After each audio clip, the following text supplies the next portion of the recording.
So, welcome to another episode of the Swamp Inside Florida Athletics. I'm your co-host, Anthony Beck, along with my other co-host. Jerry Brown's frozen, so I'll say it for him. That's Jerry up top, and I'm Marcus. Yeah, Jerry is having Wi-Fi issues right now. He doesn't listen to us. We done told this man time and time again to get a new laptop, and he just refuses to do it. He just refuses to do it. We don't understand why. But one of these days, he'll actually listen to us. Eventually, today may not be that day, but you'll get it right at some point. We got a special guest joining us tonight because we're going to actually get into a little bit of recruiting before we recap the Vanderbilt game and preview the South Carolina game.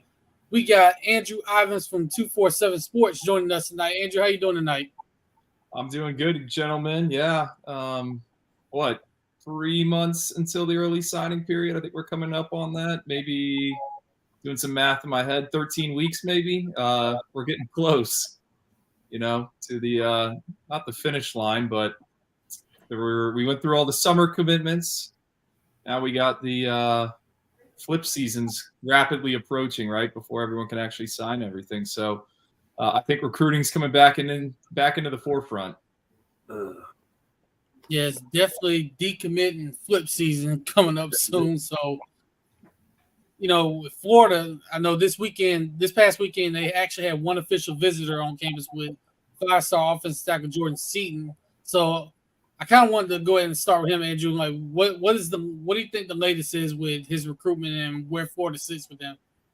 Well, I think it's a big deal that, the Gators got him in for an official visit because Jordan Seaton's recruitment has, it's just been different compared to maybe some of these other high-profile blue-chip guys. I mean, you go back to the spring and the summer, he's one of the few that really didn't take visits. So many of these kids are just looking to make a decision really before that July 4th weekend, and they'll take 3-4 trips, and by the end of June, they are declaring and announcing where they're headed. Jordan Seaton, he didn't really visit anywhere. And then when you go and you see him at IMG Academy or you talk to him after a game, you ask him about a school, he'll talk them up. So it's been kind of hard to get a read on where is he really looking, who's really a contender, because everyone wants him and he has his options. I think he's one of the few guys in this class when we talk about the offensive tackle prospects that has a chance to actually be a left tackle. And it's a down year nationally for those corner protectors. It's nothing like what we saw in 2023. 2024, it's slim pickings. As my guys and me personally, we've gone through this class. We've found more and more, I think, tackle prospects that we like. Jordan Seaton is one of them. So I think if you're Florida, you got to feel good that you got him in for the official visit. He hung out with DJ Lagway. He saw a win. And now you just buckle up and try to make your pitch as much as you can up until that early signing period. So I've gotten an Alabama vibe from him in the past. I think Colorado with Coach Prime, he's been out to Boulder. I think they're a team to watch. But Florida, they've made him a priority. So I think Florida's a team that you definitely have to watch out for. And he would address a big need for the Gators. They need some help when it comes to those tackle spots, just looking long-term on the roster. So I think if you're a Florida fan, just getting him in was kind of a big deal. Yeah, Lord knows we need the tackle help, especially now and down the line. And college football teams in general are going to need tackle help, especially in this class. Like, as you said, it's not the most high-profile tackle recruiting class so far. So a guy like him coming in your program is going to be big. And what his recruiting means, as the mystery has been, getting the visit was pretty huge. I didn't expect him to come here for a visit, to be honest. I really didn't. That kind of snuck up on me. I think people also forget, these guys can take as many visits as they want. Yeah, likewise, man, definitely. I was pretty surprised. Oh, go ahead. Joe, you good? Oh, go ahead, Andrew. You good, man? Yeah. Well, I was going to say, I think a lot of people, forget, and sometimes I catch myself, these kids can take as many official visits as they want now, right? And we really haven't seen anyone kind of not exploit the rule change, but take advantage of the rule change. So we'll see what happens with Jordan Seaton. with his just talent, like, I've discussed this in the past with IMG. You talk to any of the people there, they're super fired up about him. I think, it really could go in any direction. But I think if you're Florida, like, again, he was on campus, he was around some of your high profile recruits. Offensive tackle is obviously a position of need. He knows that. And he saw a win. And I think that should be considered, a successful trip for the Gators. Yeah, I agree. And, like you said, looking at the roster, I feel like he's a guy that can come in and be a day one starter. Of course, you got to put the work in, but with his talent, his frame, he looks college ready already.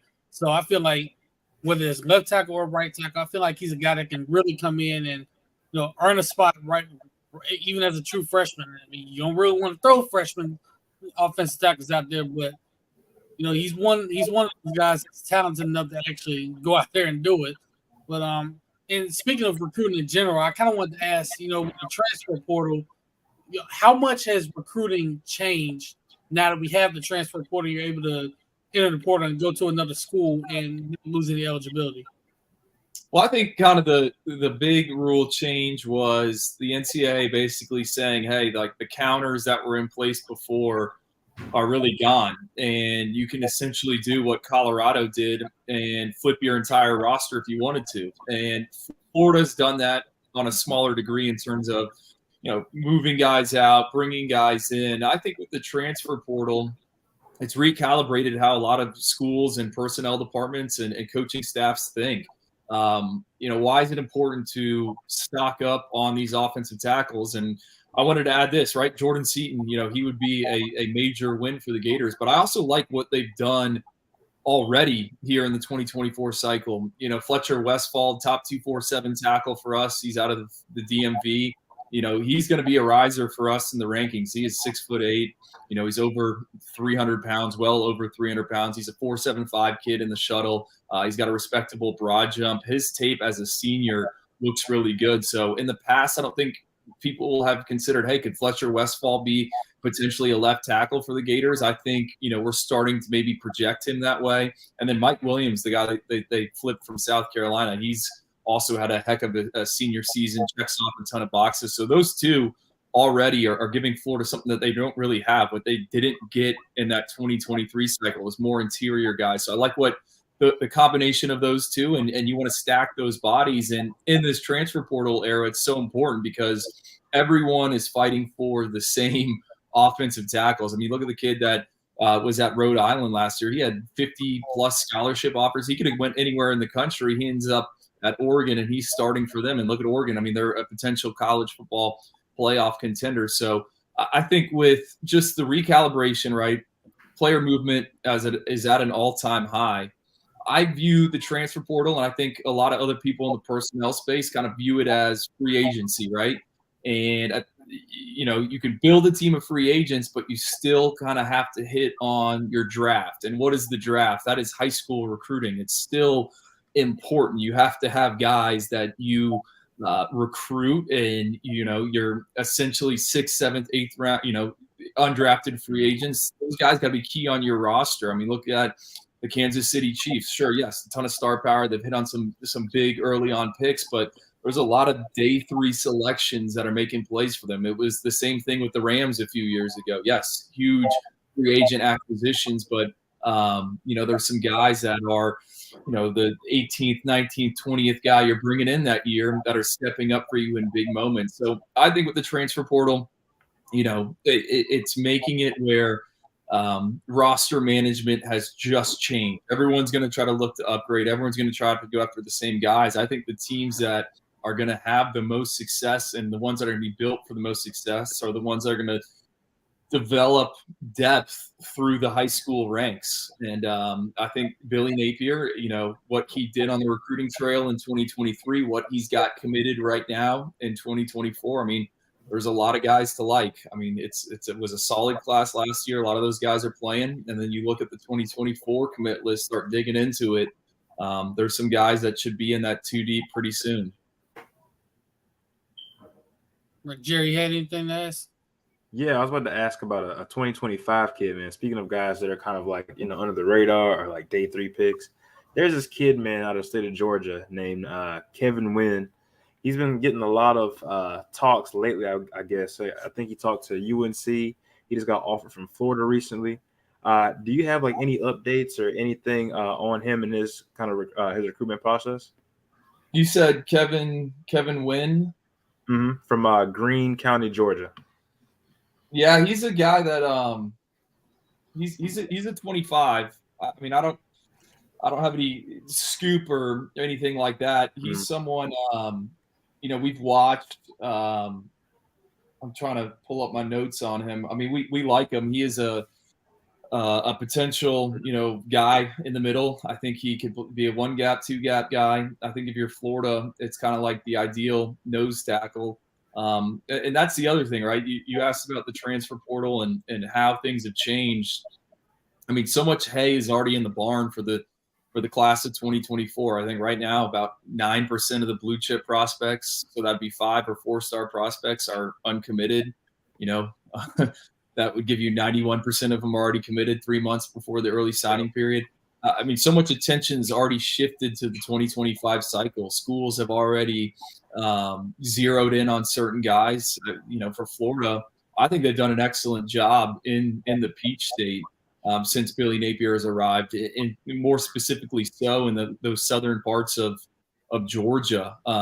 Nasir Johnson in the 2024 cycle is a name that comes to mind. Amir Jackson, the tight end commit. I mean, both those guys are at small towns, and Florida has invested time in recruiting them. So I don't have a specific update on Kevin Wynn, but I think he would fit into that same category, right? A guy that's in that 4 to 5 hour radius from Gainesville. He obviously, he's a track and field guy. He's been productive on the tape. You can see it right there.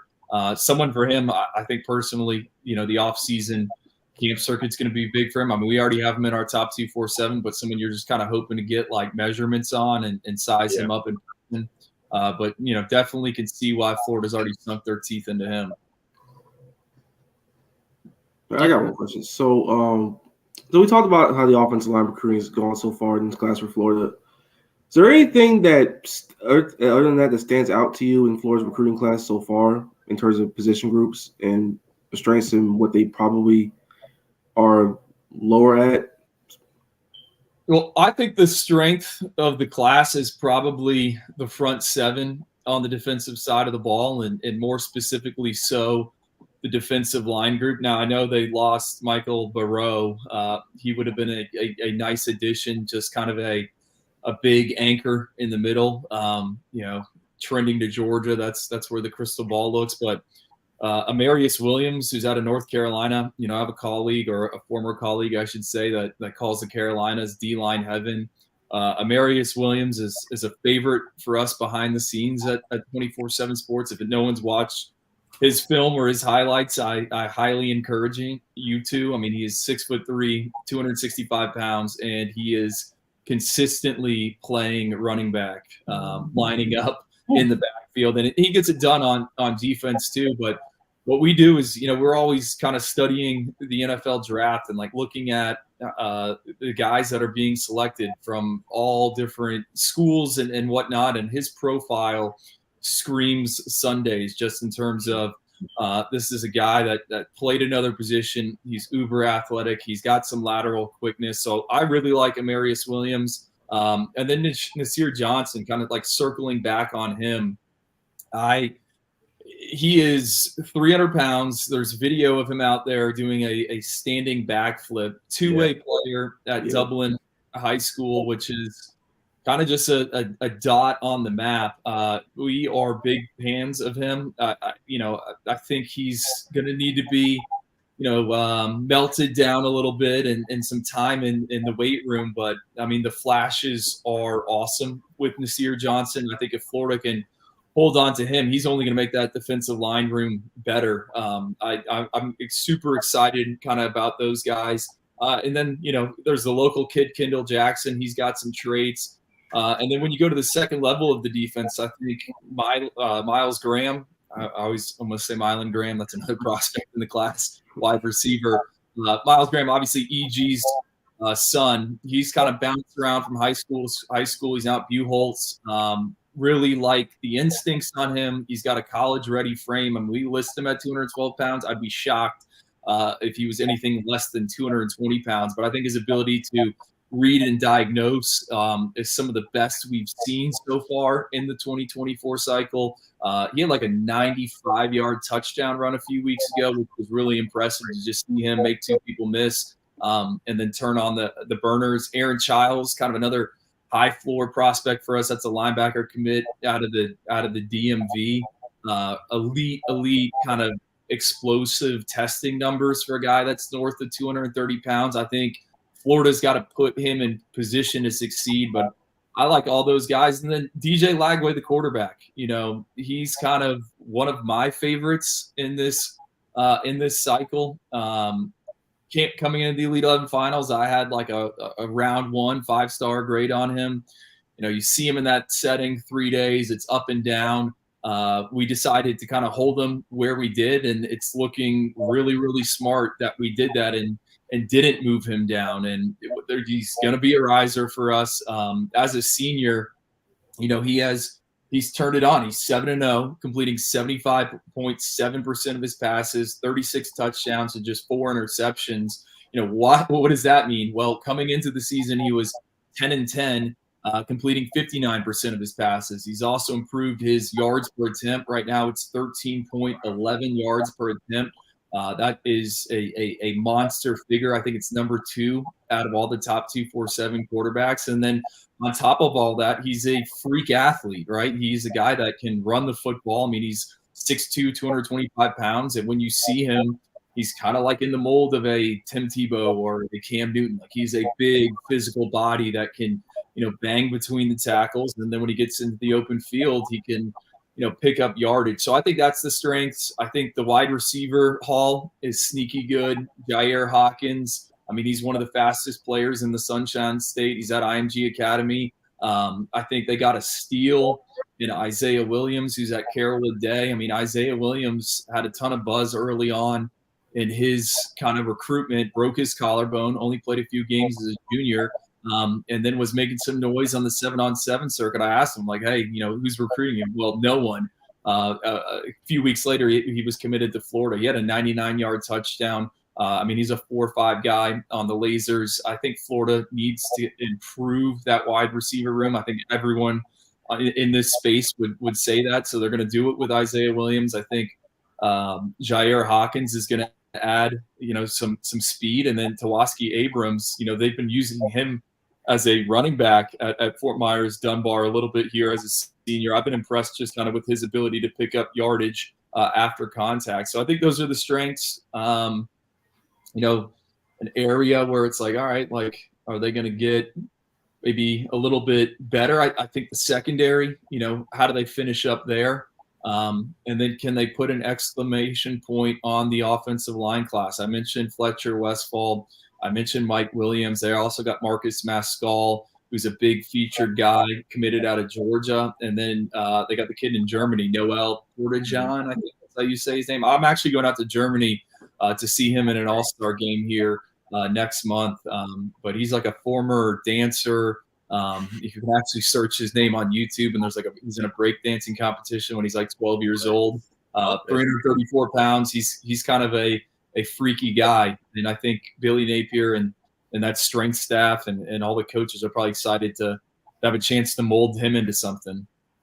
Yeah, I'm definitely gonna be watching that video. Yeah, man. Like, now that you mentioned it, like with 24/7, all these recruiting sites, like, it's everybody's job. They go into all these small towns in Georgia, somewhere in Florida, in California, somewhere, or anywhere in the United States, and they'll find guys, that maybe some people aren't looking at, maybe some people are a little slower on.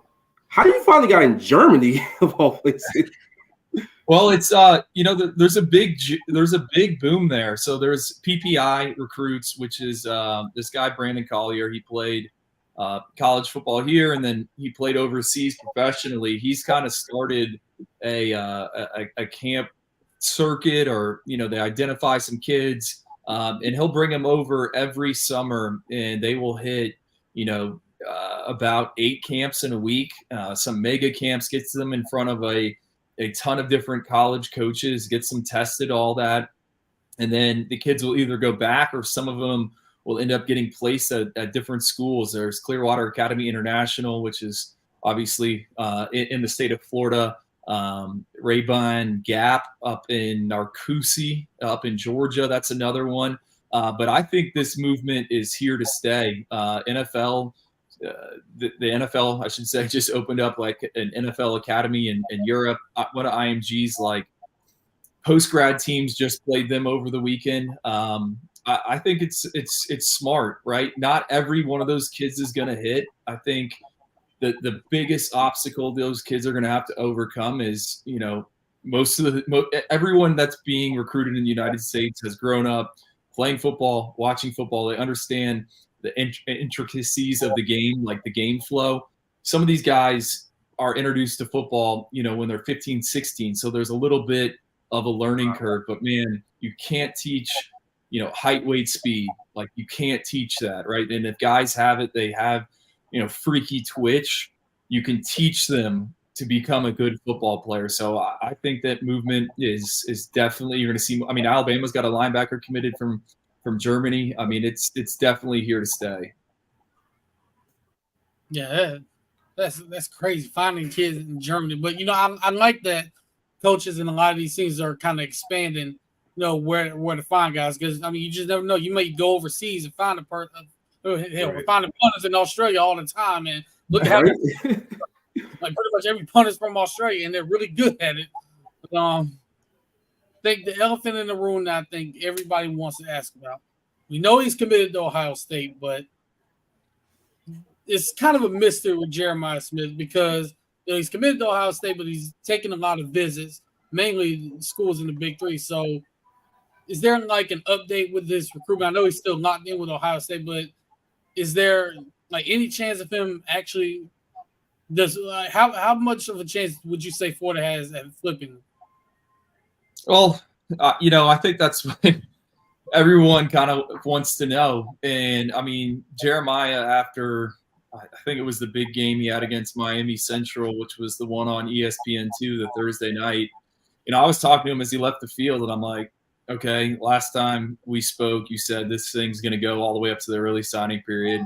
He basically confirmed that's still the case. And I said, all right, outside of Ohio State and Florida's Big Three, is it anyone else? And he said it was just those 4 schools. And I have maintained from the jump, like, I think Brian Hartline at Ohio State, I think it's going to be really hard for him not to go play for the Buckeyes. I think his family is a little bit different maybe than some of these others, and that's because he is cousins with Geno Smith. Like, his family has been through the recruiting process before. I mean, Geno Smith's a guy that has bet on himself in the league and has now found success with the Seattle Seahawks. So I think they kind of view it through a different lens than maybe some others. And that's just speculation, but, you know, I've talked with his father. I've talked with different people around him. Like, that's the vibe I get. And I think they know, hey, if you go to Ohio State, right, you produce, you're going to be taken care of from an NIL perspective. I mean, Marvin Harrison has a ton of deals. The guys that have come before him have a ton of deals. And the most important thing is, like, kids want to play for Brian Hartline. Like,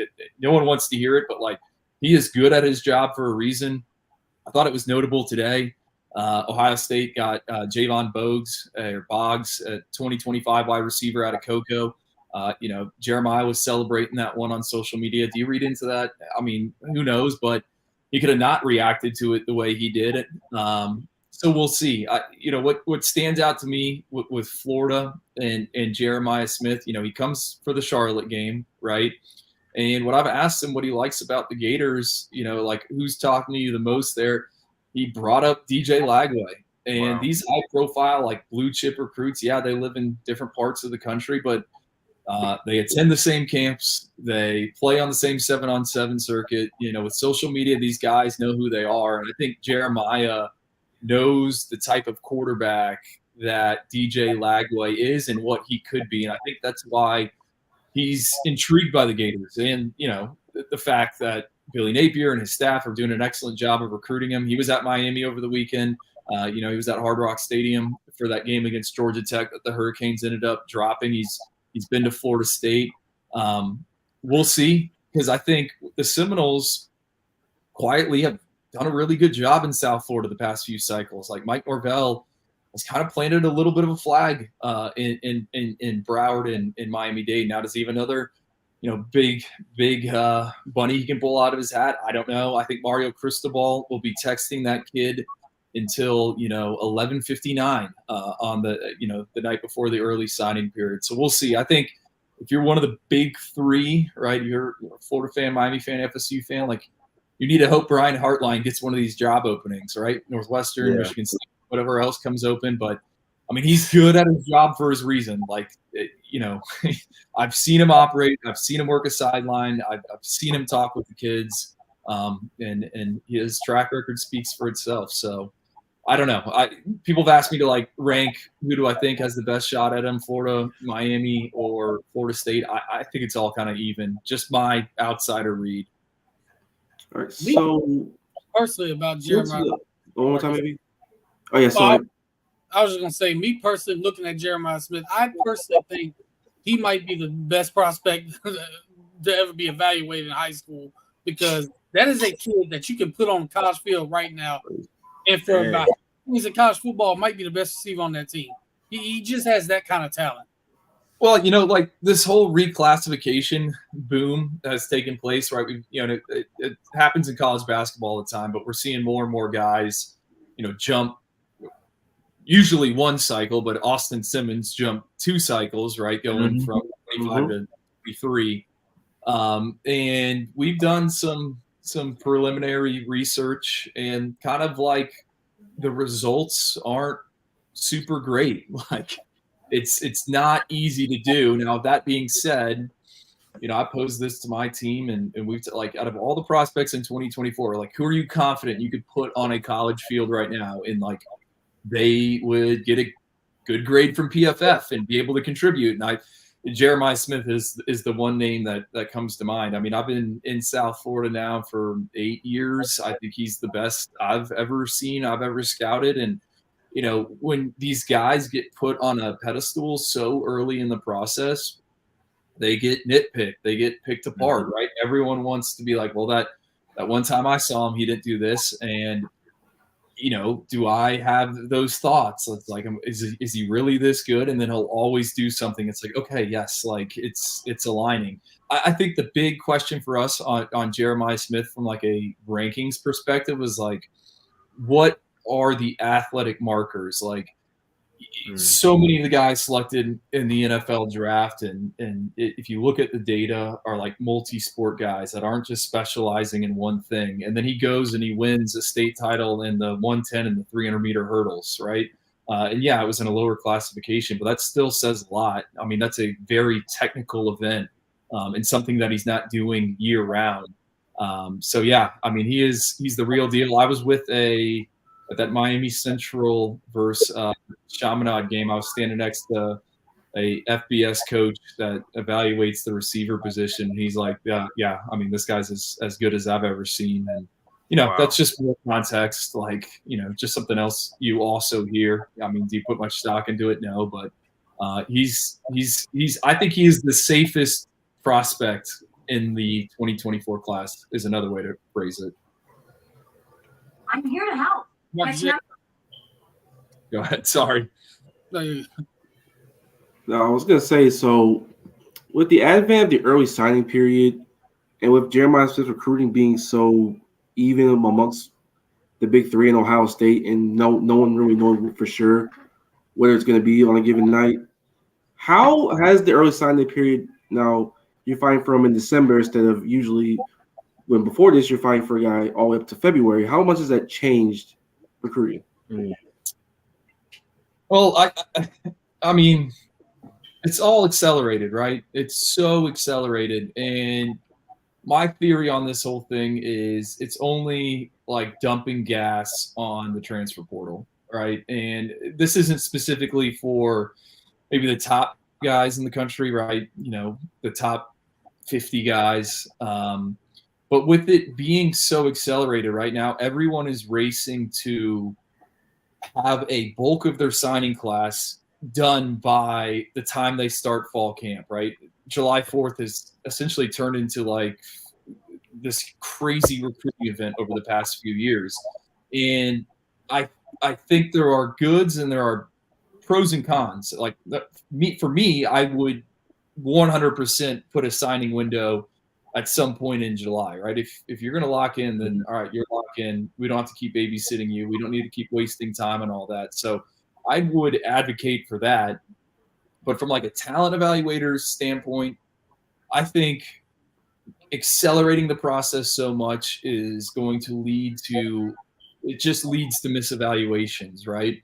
And why? Like the senior seasons are critical for when it comes to high school development. Yes, the junior seasons are a big year too, but now you're basing some evaluations just off of what these kids did as a junior, and that's going to lead to more misses because there isn't a full sample size. And sure, you're going to be like, well, you know, you can evaluate the kid's senior season and then make a decision on what you want to do. And it's like, you can and you can't really. Like, you can't just go and cut bait with your whole recruiting class, you know, the week before the early signing period. That's a PR nightmare, right? So I think that's where we're going to see the effects of this accelerated process. And, you know, it used to be in December and January, coaches are going out on the road and they're looking at guys that are playing in state title games. They're looking for guys that, hey, maybe he's at a power school, didn't really get to play as a junior, but now he's had this monster senior season. Oh, hey, this kid was 6'2". Well, now he's 6'4" and he's added 75 pounds. I mean, these are 16, 17-year-olds, which are maturing. Like, that is a huge process. But when these coaches go out on the road now, it's all right, what juniors do you have for me? Because we want to get them in for a junior day at the end of January, and then we want to get them in March, and then we want to set up an official visit, and then we want them, committed. So how is it changing everything? Like Friday Night Lights, that used to be like this huge evaluation process for seniors. I mean, a few years ago, it was at Florida. I mean, remember when Evan Stewart worked out? I mean, it was a crazy event. Like, I think the days of that are gone, right? If the current setup is how it is, like, no kids are going to want to work out, right? And I think the other thing is a lot of these kids are going to sometimes mail it in on their senior season again, right? Sure, you can get on campus, you got the scout team reps, but like playing live football, you can't really simulate that. So, and I think that's going to lead to just more roster turnover. That's going to put more names in the transfer portal. Guys are going to get on campus, right? And they're going to think they've made it. And that's not really the case. And then, they're in the transfer portal. So it's changed a lot, right? And, I've had the luxury of going to some different like personnel conferences and talking with the minds, coaches, different recruiting directors. And like, that is kind of a underlying theme with this whole thing. So it's changed a lot. Like, I'm sure, a lot of these recruiting departments, when it should be burning the tape on the 2024s right now, it's actually really burning the tape on the 2025 because they want to get those guys in for game day visits. And then, like I said, once we flip the calendar to the new year, it's full go on that class. That's crazy, man. Like, now that you mentioned all that, I can kind of see like how it's changed over the course of the years, because I felt like it was always full go on the current class, like the current season, like, for example, like the Byron Coward, CeCe Jefferson era, like, man, everybody was full onto those kids, at that time. Now it's like we're just talking about, we're kind of like looking towards 2025 already. People are trying to get those kids in, trying to say, let's get a heads up on these guys because the recruiting game is quick now.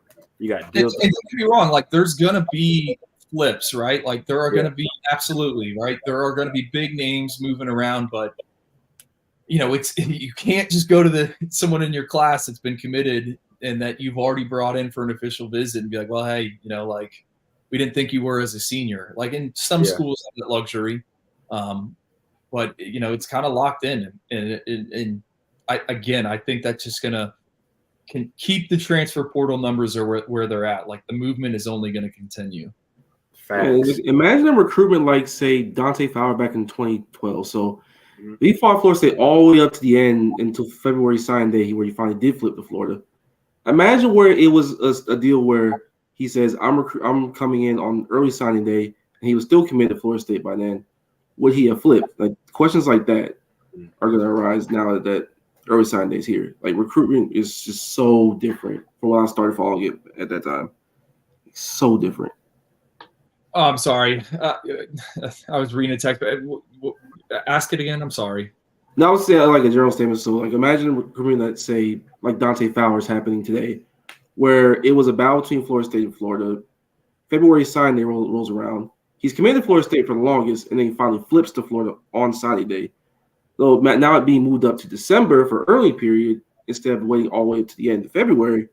Recruits like that and recruiting battles like that are just so vastly different from when I personally started following recruiting. Yeah, and the other thing too is like remember when Florida played in the Las Vegas Bowl? Like the timing of that was not ideal in terms of like moving your in-home visits around because you're playing this early bowl game.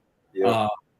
That's something else that I think needs to be changed with the calendar because you're at a massive disadvantage. Even if you make it to a conference championship, like hey, you're like losing a week. And sure, yes, like you can tell kids that you're not there because you're playing in a big show, but that's also just putting pressure on your coaching staff. Right. We saw an all-time kind of movement of college coaches, or I should say, an all-time high of college coaches leaving for the NFL. Like there needs to be some guidelines, I think, and a lot of people are pushing for that stuff. Right, and we had a question from one of our viewers on here, and they're asking about Kanan Daniels, who's the running back commit Florida has right here. They're asking, is he going to be a late riser? Yeah, I mean, I think there's a chance. What do you have that crazy game where, what was it, like 6 touchdowns or something like that? I think he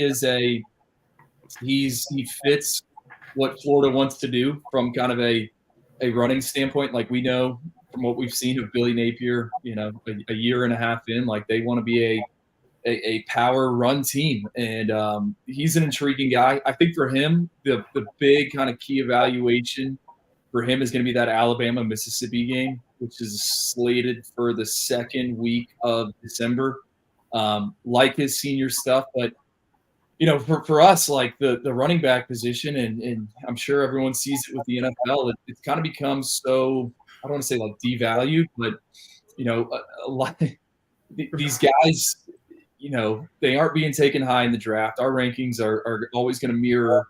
That's kind of the compass, the NFL draft. And you look at college football, I mean, how many true freshman running backs are making an impact around the country? It's one of the easiest positions to get onto the field. So, I think sometimes people look at the rankings, right, and they're like, all right, this guy's only a 3-star. But it's like, no, like we really, really like him, but we're only going to have a handful of these running backs as a 4-star. So I think specifically with Daniels, the Mississippi-Alabama game is going to be a big evaluation. And I think that is one of the most kind of underrated all-star events on the calendar. I mean, you don't get a ton of exposure points to the kids in Mississippi or Alabama, the Yellowhammer State, because there's not a lot of camps there.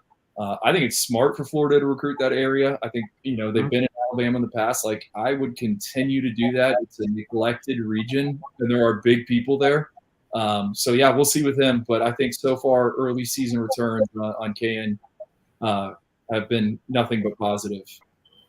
Yeah, being here in the Pensacola area, we usually get that game on TV every year, that All-Star game. So whenever I do get to watch it, like you see guys like last year, you saw guys like Kelby Collins, you saw TJ Parker, who's at Clemson, guys like Peter Woods also. Mm-hmm.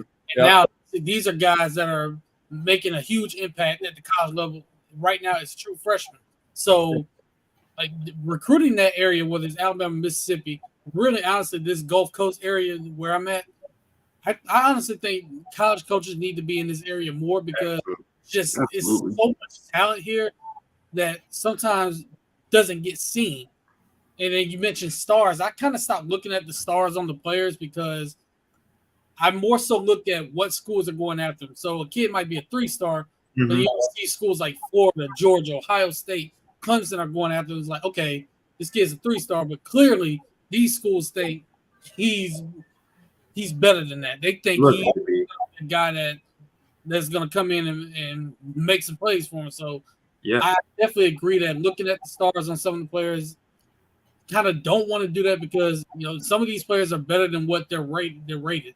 Like a guy like like Jahmyr Gibbs, bro. I got a chance to watch some of his film, and like he was a 3-star at the time, and I'm like, bro, like Jahmyr Gibbs is a stud. And so, eventually it came along. He ended up being a 4-star, but the kid was just so talented, like just crazy, So I agree with you, bro, for sure.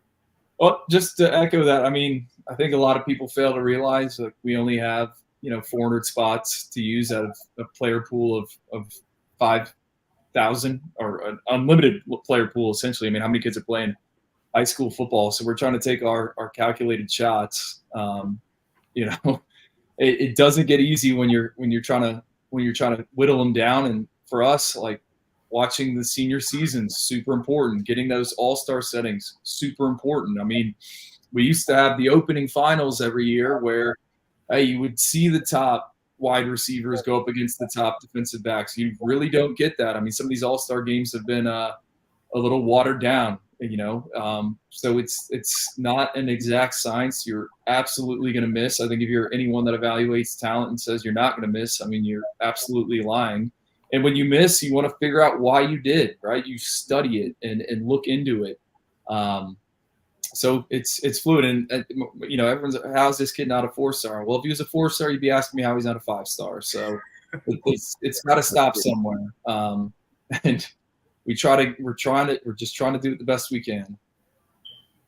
Right. You guys have any more questions for Andrew? I got a question, man. This is kind of like crazy, but fans in our fan base tend to think that, well, in numerous fan bases, that there's some type of bias towards, when a kid gets an offer from Georgia, his stars go up or whatever.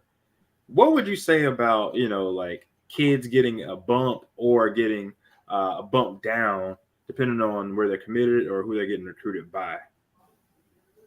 Well, I think everyone thinks that. I mean, I don't think there's a rankings release day that goes by or anyone's happy, right? I mean, you could make some schools 3 of their kids 5-stars, and then the one kid that moved down, right? They want to know about that guy. I mean, the rankings process is a fluid process, right? A lot of these guys, we've had exposure to for 3 years now. And I just, a couple minutes ago was talking about the junior seasons. Well, how important are the senior seasons? I mean, those are important, right? And I think a lot of people think we just sit around and we're looking at offer sheets and that's how we're dictating the rankings. And that's far from it. I mean, we have a team of 13 people, which is a lot more than other networks, located around the country, right? Providing feedback every single week on guys, going out and seeing guys. I mean, I've probably been at 25 high school games in the past 2 months. I mean, that's probably a safe number.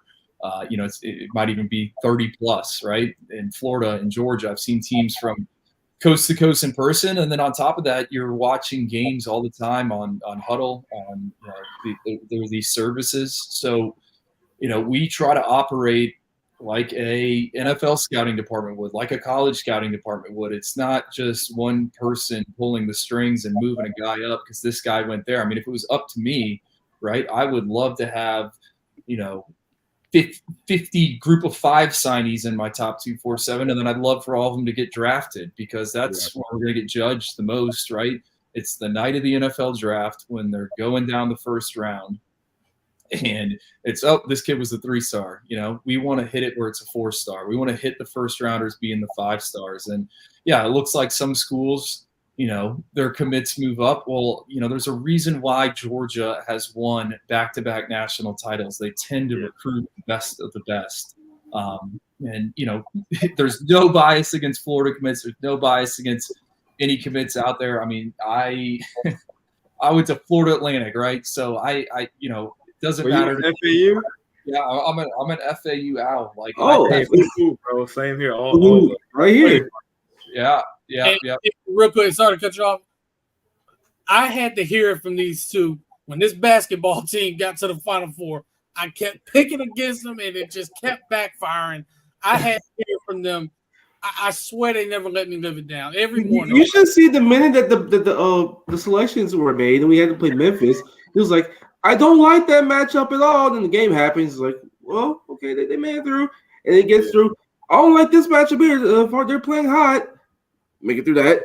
Then it's Elite 8 when we play Kansas State. Oh, they're playing really good right now. Jerome Tang has to play hard. Win that game too. Get to the Final Four. I went to MSG for the Sweet 16, and I had a flight booked because I thought they were going to lose, so you got to rebook that. So yeah, I'm all in on the Beach Boys. You going to Madison Square Garden for the game? I guess it's the Jimmy V Classic this year. I don't think I can make that work because December is when things kind of ramp up. But I do have I do have season tickets for the hoops team, so I know I'm going to be at the Memphis game, and we'll see what else I can swing. I don't know. It's like FAU's never really mattered on a national level, so it's pretty cool to, having gone there. Like I remember when it was a big deal when I was in school and they played like Little Rock, Arkansas on like ESPNU, and now they're gonna have CBS broadcasting that Memphis game. So it's just different. They jumped from like level 1 to level 10 in 2 weeks. It's so crazy to think about. Like I remember my cousin actually played at FAU around 2012. She was a starting center on those teams. So to see how the program's grown, Justin Davis. Oh yeah, okay. Yeah, it's like to see how much the program's grown from the time he was there, the time me and Jerry were there, and all the way up to now. It's amazing. Well, we went to school with Jaquez Johnson, someone like one of my good friends. He almost upset Florida in the swamp as the quarterback, so that was a little bit weird. It's wild. I was trying to erase that game from my memory, and yep, Jared, here you go, bringing it up again. And by the way, me and Mark is celebrating on here. We're sorry about that, but the Braves have come all the way back and taken the lead. So, we might need to have you on the show more often. Because clearly have made an impact. All right, you a good luck charm, my man. Yeah, anytime you guys need, I'd love to jump on. I hope I answered some of your guys' questions. Sorry I didn't have a number 2 for Jeremiah Smith, but that's a question I frequently get. You guys don't have anything else for him, do you? Oh, I do have one. So with recruiting, you're going to hit some, you're going to miss some. What makes a position like the offensive line, particularly at left tackle, so difficult for guys to evaluate? Well, I mean, if you look at the corner protectors right now, I mean, I don't have the Trent Williams profile like pulled up on me, but go back to the 2023 NFL draft. A lot of those guys aren't even playing offensive line when they're in high school, right? I mean, it's a difficult position to project because you're looking for length, right? And a lot of maturing late bodies at that position, right? Like you don't know someone's going to be 6'8" until like well later on. You're looking for functional athleticism. And some schools have really, they have qualifiers for what they're looking for. Like I know Texas Tech, they won't even offer an offensive lineman unless they can dunk a basketball. Now I think that's wow.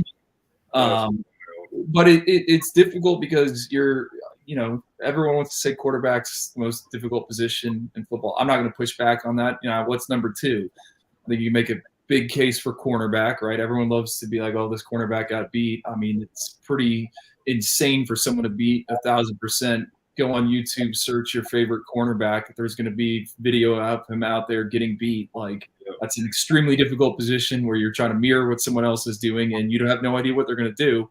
But then with offensive tackle, I mean, someone is coming at you consistently, right? And you have to establish your ground. You have to hold your ground. So I think it's a technical position. I think it takes a rare athlete to do it. And I think a lot of times those athletes don't emerge until they're much older, right? Until they're 18, 19, 20 years old. And again, like I said, a good chunk of them playing other positions, playing other sports, and then they kind of settle in at that spot. You can be coached up, but it's like drinking through a fire hose, and it's going to take some time. I mean, right now, I think you have Francis Mauigoa at Miami. We've seen Caden Proctor at Alabama, Spencer Fano at Utah. And there's some others, but those are like the blue chip tackles that started as true freshmen here in 2023. You dig into the PFFs or you just watch it on TV, like these guys are consistently getting beat. Now, does that mean, hey, like they're overranked or anything? No, they have the traits. It's just going to take some time to mold them and figure it out. I mean, it's not an easy position. So I don't know if that really answered your question. I mean, it's a lot of different things. I think the ability, someone told me this and I've been marinating on it for a while. How quickly can you recover, right? You're going to misstep. You're going to miss with your hands. How quick can you get back into that position is something that we're kind of looking for, something I personally look for. How quick can you recover, get back to where you need to be and make up for your mistakes? I think that's what makes an offensive tackle an elite. And I think a lot of guys, don't necessarily have that. Wow. Yeah, I definitely agree 100% with everything there. And it's been great having you on the show. And we definitely appreciate you for coming on and joining us and chopping it up with us about recruiting and giving an update. So let everybody know where they can follow you and read everything. Yeah, I mean 24/7 Sports. Kind of head up our scouting and in our rankings. You can find me Andrew_Ivins. I also do a podcast. I'm on our YouTube channels, signing day shows and all that stuff. So I appreciate you guys having me on, and excited for recruiting season because it's going to ramp back up, like I said on the beginning. Yeah, definitely, man. We appreciate you for joining us, and we'll definitely get you back on pretty soon. So yeah, we appreciate it. All right, boys. I'll talk to you guys later. Okay. All right, appreciate you. Appreciate it. That was Andrew Ivins from 247 Sports. Man, great conversation there. You Sorry, guys. Yeah, man, great conversation. You learned a lot about how things go and the nuts and bolts of the recruiting world and recruiting sites and what people look for. So it was great having them all, man. Yeah, I mean, a lot of the stuff you don't really realize, bro. Like, he definitely made me kind of like get a different perspective of how they rate kids. And then, how we always, a lot of people on Gator Twitter always say, oh, there's bias with this kid. It makes sense, what he was saying. It does. And you find out just truly how hard it is to evaluate these kids. You can have a guy that's, a high 4-star, and then a guy that's maybe a mid to low 3-star. That 3-star has a big season. He goes in camps. And that's another thing. Some of these guys are 3-stars because they don't camp. Bro. Then all of a sudden they get to college and it's like, wait, who was this guy? Like, this guy was one of the lowest ranked recruits we had.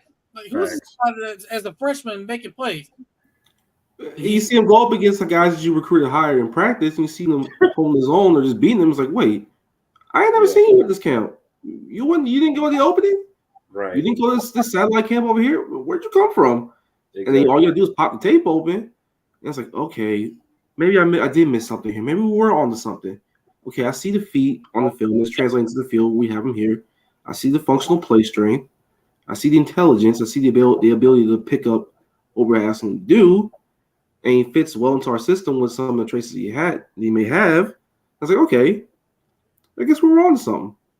Exactly. Yeah, some of these 3-star guys, you will literally see them get invites to these All-American games. Like you'll see, like there was one I'll never forget. It was a couple years ago. He was a running back. He was a 3-star running back that ended up committing to Arizona, and he goes to the All-American Bowl in San Antonio, and he was the MVP of the game. He was clearly the best player on the field and had a lot of speed. And he's a playmaker for Arizona right now. Wow. Yeah. You see guys like that. That's crazy, bro. Oh yeah, that was the kid we saw in the All-American game, correct? You said what? That we saw in the All-American game, in the Army All-American game, right? Yeah. He was the best player on the field, but he was ranked as a 3-star. But you get guys like that. So I look at these rankings now, and I don't even look at the rankings. And on top of that, he started getting late offers from like USC, UCLA, Oregon, schools like that. He's stuck with Arizona at the time. So I think you can argue the case. The kids that are 3-stars, say like going into their senior season, that are like trending upwards. When they start rising, bro, like in October, like they're the truth. They start rising in the middle of that senior season, they're the truth. Right. here, buddy. I'm here. I'm still here. I did not hit the bar. I'm here. I'm No, good. Mark. Hey, look, AB took that loss like a man, bro. Hey man, look, we got our butts kicked. We got our butts kicked. We didn't play well. Nothing much to say about it other than you got beat, you got executed. Everything just was bad. It is what it is. But you hear like a GAB. That's why we love you. No, Yeah. bro, you took that. You took like a champ, bro. So They salute to you, from bro. every phase of the game. I mean, it's, That's more than I can say about Buffalo Bills fans, but yeah, they. oh yeah, they were pissed. But yeah, we're gonna transition into for the football. Gonna recap. I do have one more little recruiting tidbit, just from my experiences and just looking at these kids. So sometimes you see, not like at Marne, but like just at my playing days while I was in high school. So like sometimes you'll see a kid that you see, okay, he's rated 5 stars, he's in the Super 11 in your local paper, he's all across country at these camps, dominating at the opening and whatnot. Got letters on the table from everybody and their grandma. Everyone wants him. You see him on the field, and it's like, yep, that's what it looks like. Right. Now, I was on that spectrum when I saw Derrick Henry for the first time. That was exactly what it looked like as a 16, 17-year-old. And he was a monster. And he still is in Tennessee. And then kids, that era of Jacksonville, like area sports, is legendary. Then you see kids. So I played against Trinity Christian Academy. That's like one of the top powerhouses in the city. We had 5 stars, like 4 or 5 stars everywhere at the time I was playing. So you had like guys like Sean Wade, Kevin Tolliver. Marcus, hold on, but just because I know you're in Jacksonville. Sorry to cut you off. Just to put perspective, this is a 1A school, right? This is a 1A school. Mm-hmm. Think for 1 second they can't go up against 8A and 7A schools and beat them. And they've done it. Like they've been everywhere. 1A, 2A, 3A. And they played and beaten 5 and 6A schools in Tallahassee. They played Tallahassee Lincoln for several years and beat them all the time. Like they've played some good schools. They played IMG on ESPN 2 years in a row. Yep. This is a lot. This is speaking of IMG. Y'all pray for Pine Forest High School in Pensacola, Florida. That's all I'm saying. But no, like just back to what I said. So you see guys like Kevin Tolliver, Sean Wade, Tyreek Johnson, just that in the third, and then you see a 3-star linebacker like Eric Gilliard, who's all over the field, and going to UCF. He's very, very good. He's just as good as the 4 or 5 stars. It's all across that roster. And then you got Treyaw Webb several years later coming down, high player, and then you never know with some of these kids. You just don't. But you see him up close and personal. It's like, okay, I see why he's on people's radar.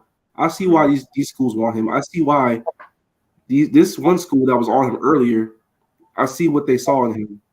Mm-hmm. Right. Yeah, you might get a diamond in the rough. So you just gotta keep going after these guys. That's facts. Exactly. We're gonna transition into Florida football. Recap this Florida Vanderbilt game. We got the win, 38-14.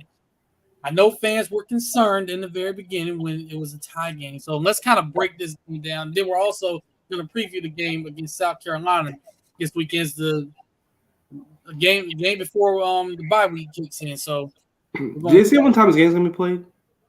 The South Carolina game? Yeah. It'll be 3:30 on the SEC network. All right, cool. So, yeah. Better than 7 o'clock. I'll take it. Better than noon and 7 o'clock. Yeah, no lies. No more noon road games. Oh, like 3:30 is such a sweet spot for college football for me, especially in SEC ball, especially in watching it growing up on CBS. Like 3:30, that's the game. Yeah, you get enough sleep, and you're going to be more ready to play instead of getting up at the crack of dawn trying to get ready to play. Wait, that game's going to be on CBS, South Carolina, Florida? SEC network. I think the CBS game is Texas A&M at Tennessee. Oh, okay. So fine. I'll take it. Whatever. It'll be on the SEC network, but let's recap this Florida Vanderbilt game. So another efficient game from Graham Mertz, and got hurt late in the game, but I think he's going to be fine because he came back in the game. But yeah, Jay Money just said it's on the SEC network. Okay. So looking at this game, we were missing several guys. Trevor Etienne was out. Austin Barber was out. Kingsley Guakin was out.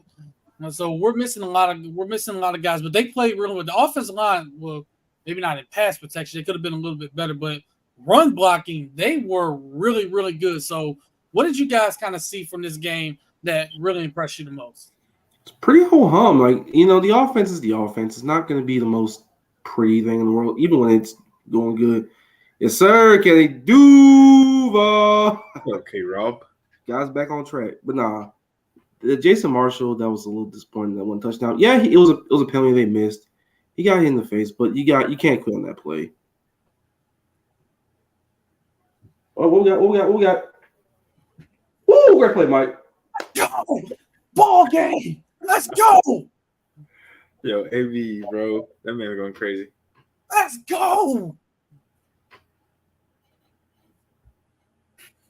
Sorry, y'all. Sorry. The They want Braves the Braves. come back and ended this game in great fashion. First of all, it was a great catch deep in center field, the warning track by Michael Harris second. The throw kind of got away a tad bit, but the shortstop Orlando Arcia was right there to pick it up, and they doubled off Bryce Harper to end the game. So now we got a tie series 1-1. Let's keep the momentum going. Great Let's keep it going, man. Hopefully the Bats wake up, man. Take it back to Philly. But now, like I was saying, so ho-hum. Trout Webb had some very nice plays. The freshman Gerald had very nice plays. Mertz was fine. He was pretty efficient. Montreal had a very nice game on the ground. Also, my biggest takeaway was Cam Waits. Welcome back, my man. Oh, man. Oh, yeah. And came back from a torn Achilles in less than 10 months and went out and to go out there and play the way he played along that offensive line. It was amazing to see that. And you know what? I think part of me thinks he possibly could have played his way into the start spot. Now you want to get more reps, but looking at him the way he played out there, he looked really good out there. He looked strong. He looked mobile. He looked very good. And he's every bit of 6'8" and 375. Every bit. That's a big dude, bro. He's a big dude. And See that 75. Yeah, you see it, man. I'm like, fun fact, I was watching the game with my dad, right? We was on the couch and everything. And he's looking at him. He's like, hey, yo, who that? I was like, oh, that's Cam Wade. That's Big Cam. He's like, he's back? No way. It's crazy, bro. It's crazy. I will say you can definitely see that, how much of an impact it made, for him to come back and they're looking healthy, dude. I mean, there were holes open all game, it felt like. Trayon had a heck of a game. Montreal had a heck of a game.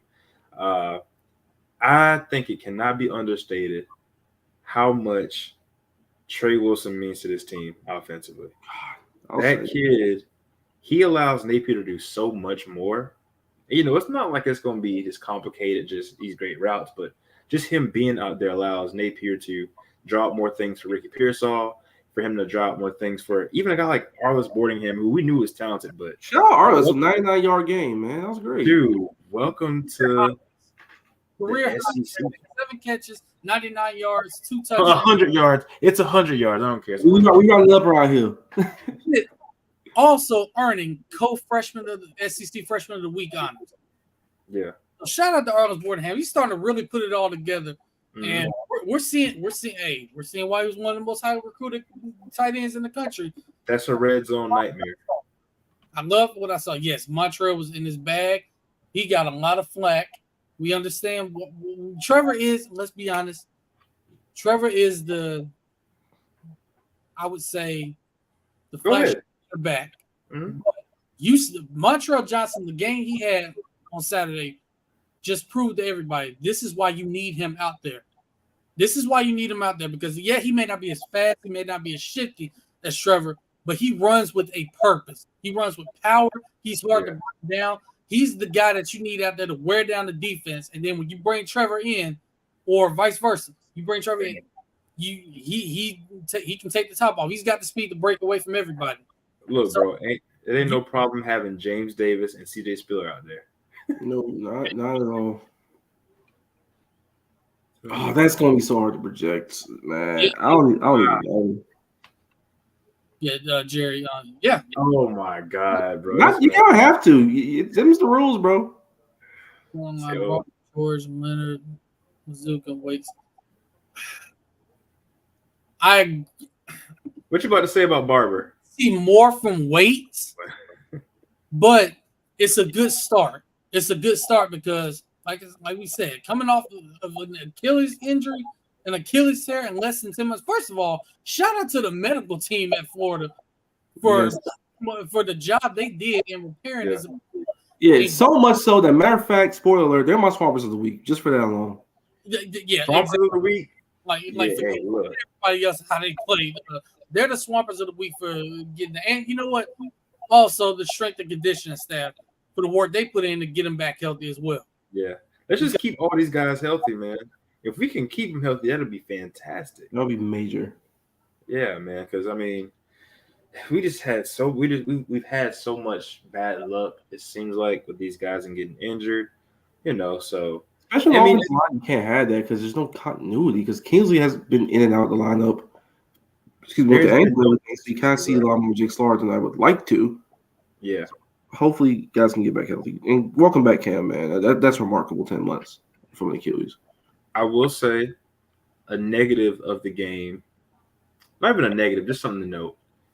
At times, we are going into the rougher parts of our schedule, right? Like this is what we know is supposed to be just a gauntlet.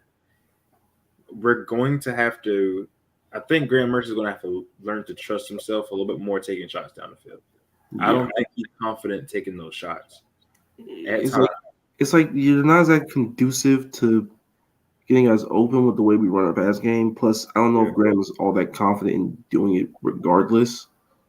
So that's kind of like a double whammy kind of working against his offense at the moment. Plus, hopefully with Trey healthy now, I do want to see them try to get him open down the field a little bit more and not just get him on sweeps and stuff like that or just give him stuff at the sticks. I want to try to see what he can do like down the field and stretching it. Yeah, Trayon Webb, like we mentioned, he looked really, really good out there. I like what I saw from him. Yeah, knowing he had to step in with ETN being out, he did a great job in stepping up, accepting that role, and saying, "Hey, I got to be one of the guys to help out." So I loved what I saw. And now defensively, let's go ahead and get into it with Jason Marshall. That play, we don't condone giving up on the play because like you still got to make the play. But when they showed the replay, we saw why he was pissed off. I mean, Will Shepherd clearly yanked his face mask in front of the referee, by the way, in front of him. Yeah, it was blatant. Don't get me wrong. I don't blame him, but you still got to make the play. You can't give up. It's like very much like make the play now and complain later. Yeah, you can't do that. So we don't like that. We saw that, but we saw why he was upset. We did. From my baseball people, the Diamondbacks are 3-0 in the first inning already. Yeah, they are taking, and they took it to the Dodgers a couple nights ago, and they're doing it again. Look, Marcus just said it. Playing a divisional opponent in the postseason sucks. Especially when all of your pitchers are hurt, it's tough sledding for the Dodgers. Your best pitcher, Clayton Kershaw, got taken to the woodshed. Walker Buehler, who probably is actually the really most talented pitcher at the moment, he's still recovering from Tommy John. Dusty May, a big guy who has a lot of gas, he got Tommy John. Julio Arias can't stop beating his wife. So he might not play baseball again. And Kershaw's banged up, and he's older, and he's a little long in the tooth. And it's playoff Kershaw, so it's kind of dicey, as it is. I want to show y'all something if y'all can see my screen here. Yeah, what you got? So do y'all see this play here? I took a recording of it. I want y'all to kind of see what I see. So let me see. I'm going to rewind it back here.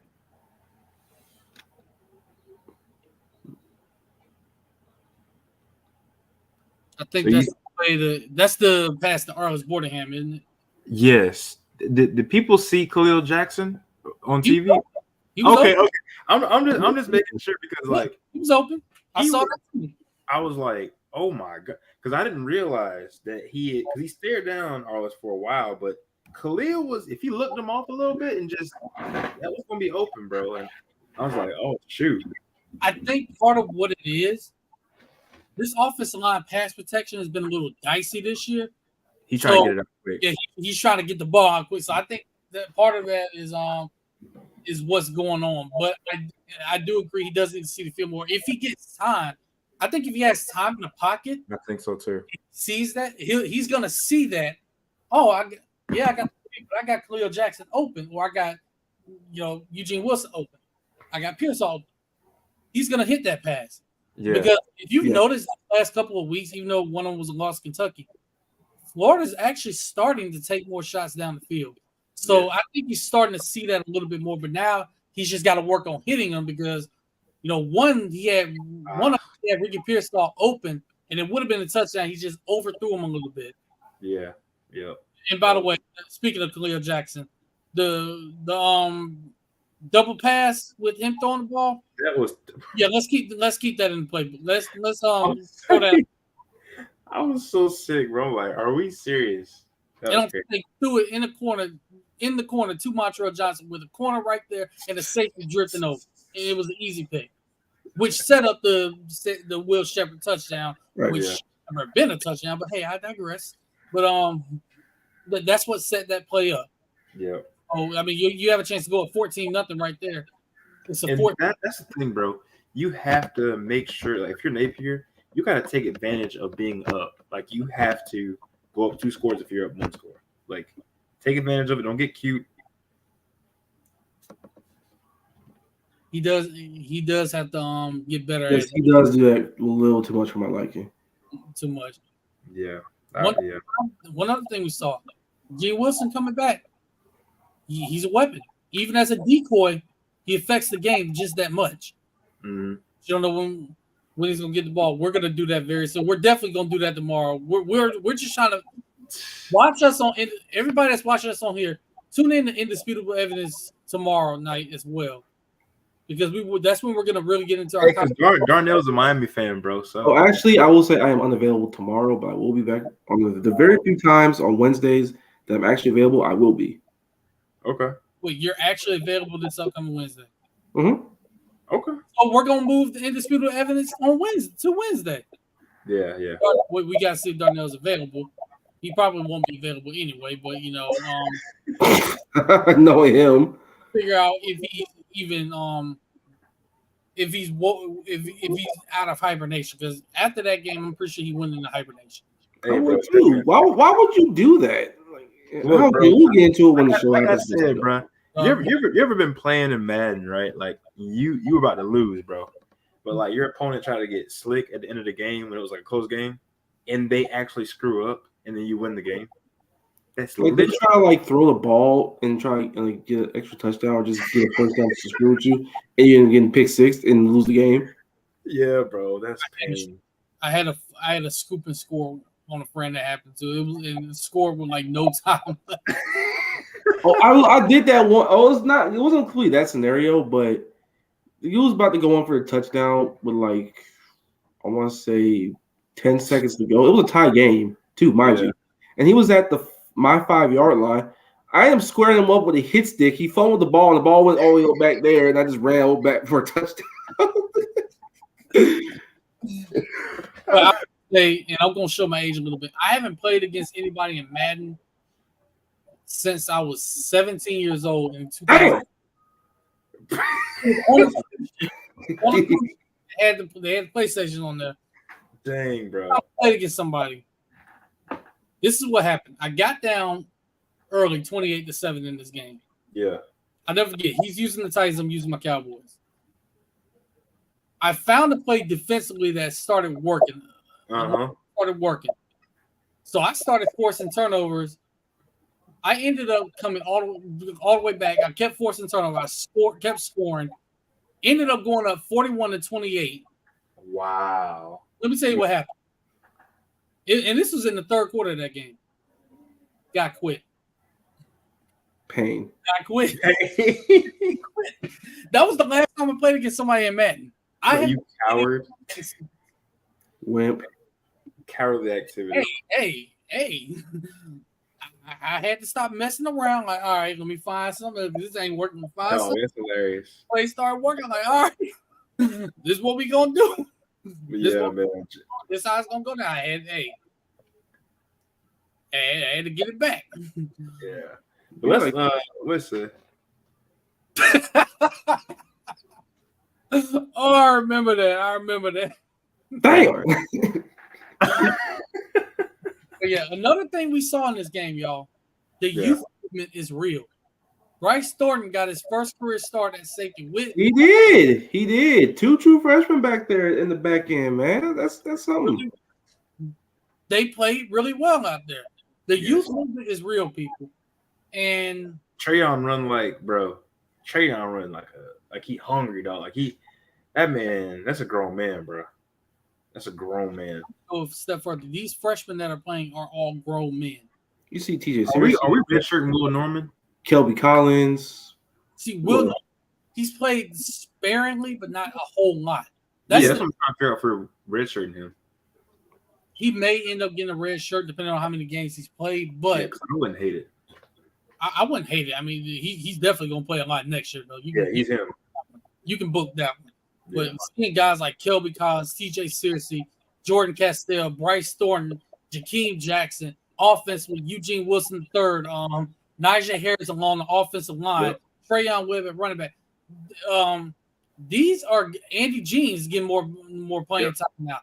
These guys are not normal freshmen. I've been saying it all year. These are not normal Nice. young teams. So yeah, they're going to take their lumps, but they're making a lot of plays, and you never know. They might win us a game or two that we may not have any business winning. But looking at these guys, I'm thinking about next year. That Yeah, team He's is scary. But again, I know the schedule is going to be a little bit tough, a lot Mhm. tough. Yeah, the schedule's going to be tough, but if they keep playing the way they're playing and they take it up to another level next year, there's no telling honestly how good they could be. I know. Like I'm thinking, I agree, bro. I'm like, wait a minute, these guys are a little bit ahead of where they're supposed to be. They're supposed to be right now because they're getting on the field and actually contributing. Yeah, I can but say for sure. on the field contributing, and they're not making too many mistakes. I can say for sure, going into next year, look at the schedule and everything. There's no, I'll just get into J Money. There's no reason why this defense can't be the first or second best defense in literally throughout the whole entire season, like team by team on a team by team basis. The only defense that should be better than us is probably Georgia. That is Go ahead, Av. Go ahead. We love Aiden Mizell, and we think he's going to be a really good player.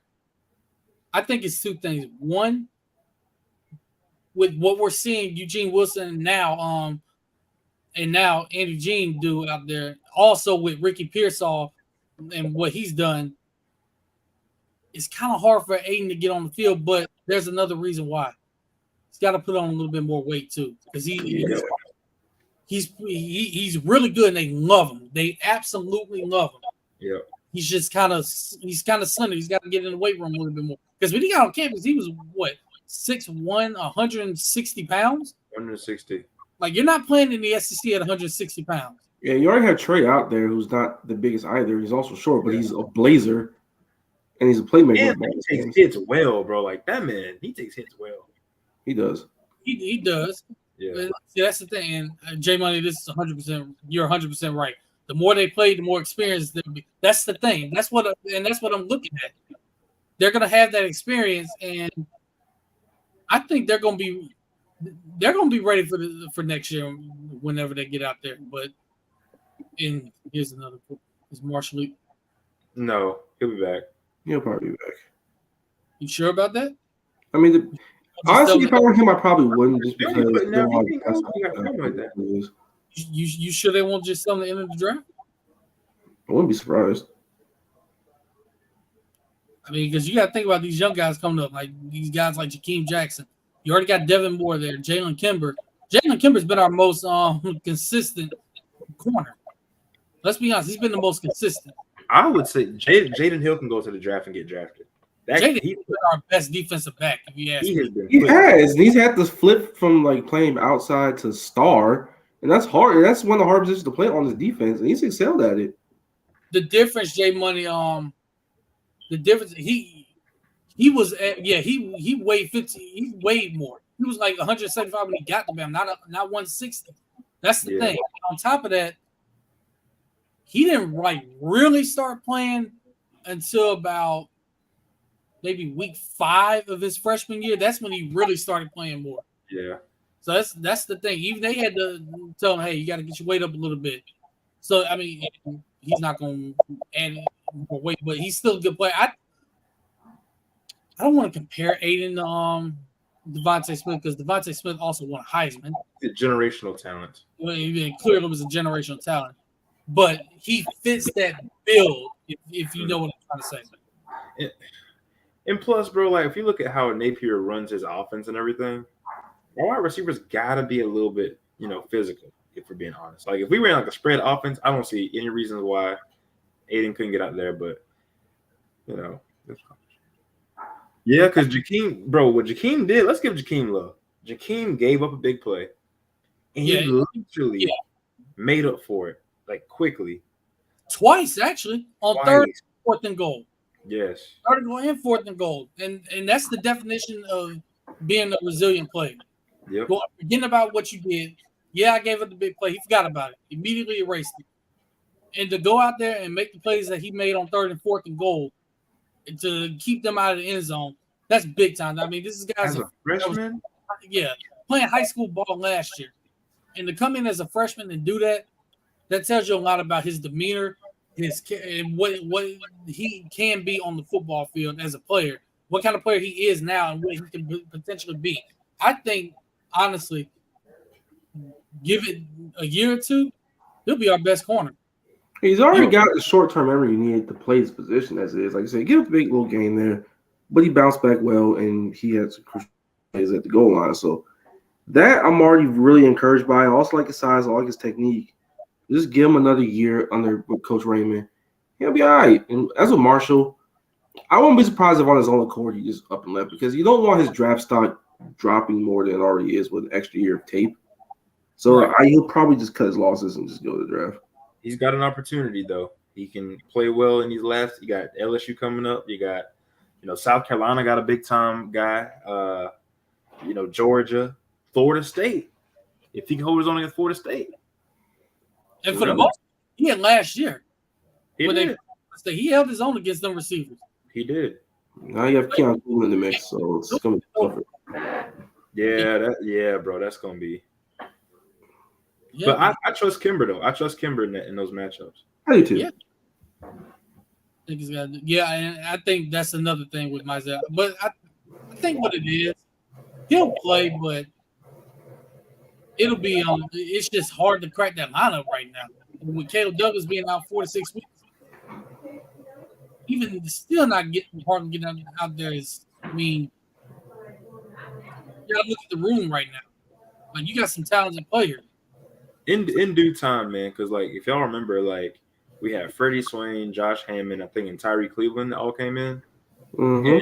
And, they didn't all get playing time their freshman year like that much, but Freddie Swain came along, man. He ended up being a monster, So it just takes time for some guys. I think it's gonna be all right. It's gonna be all good. All right, I'm kind of putting the bow on the Vanderbilt game. I'll just say, I mean, offensively it could have been a little bit better, but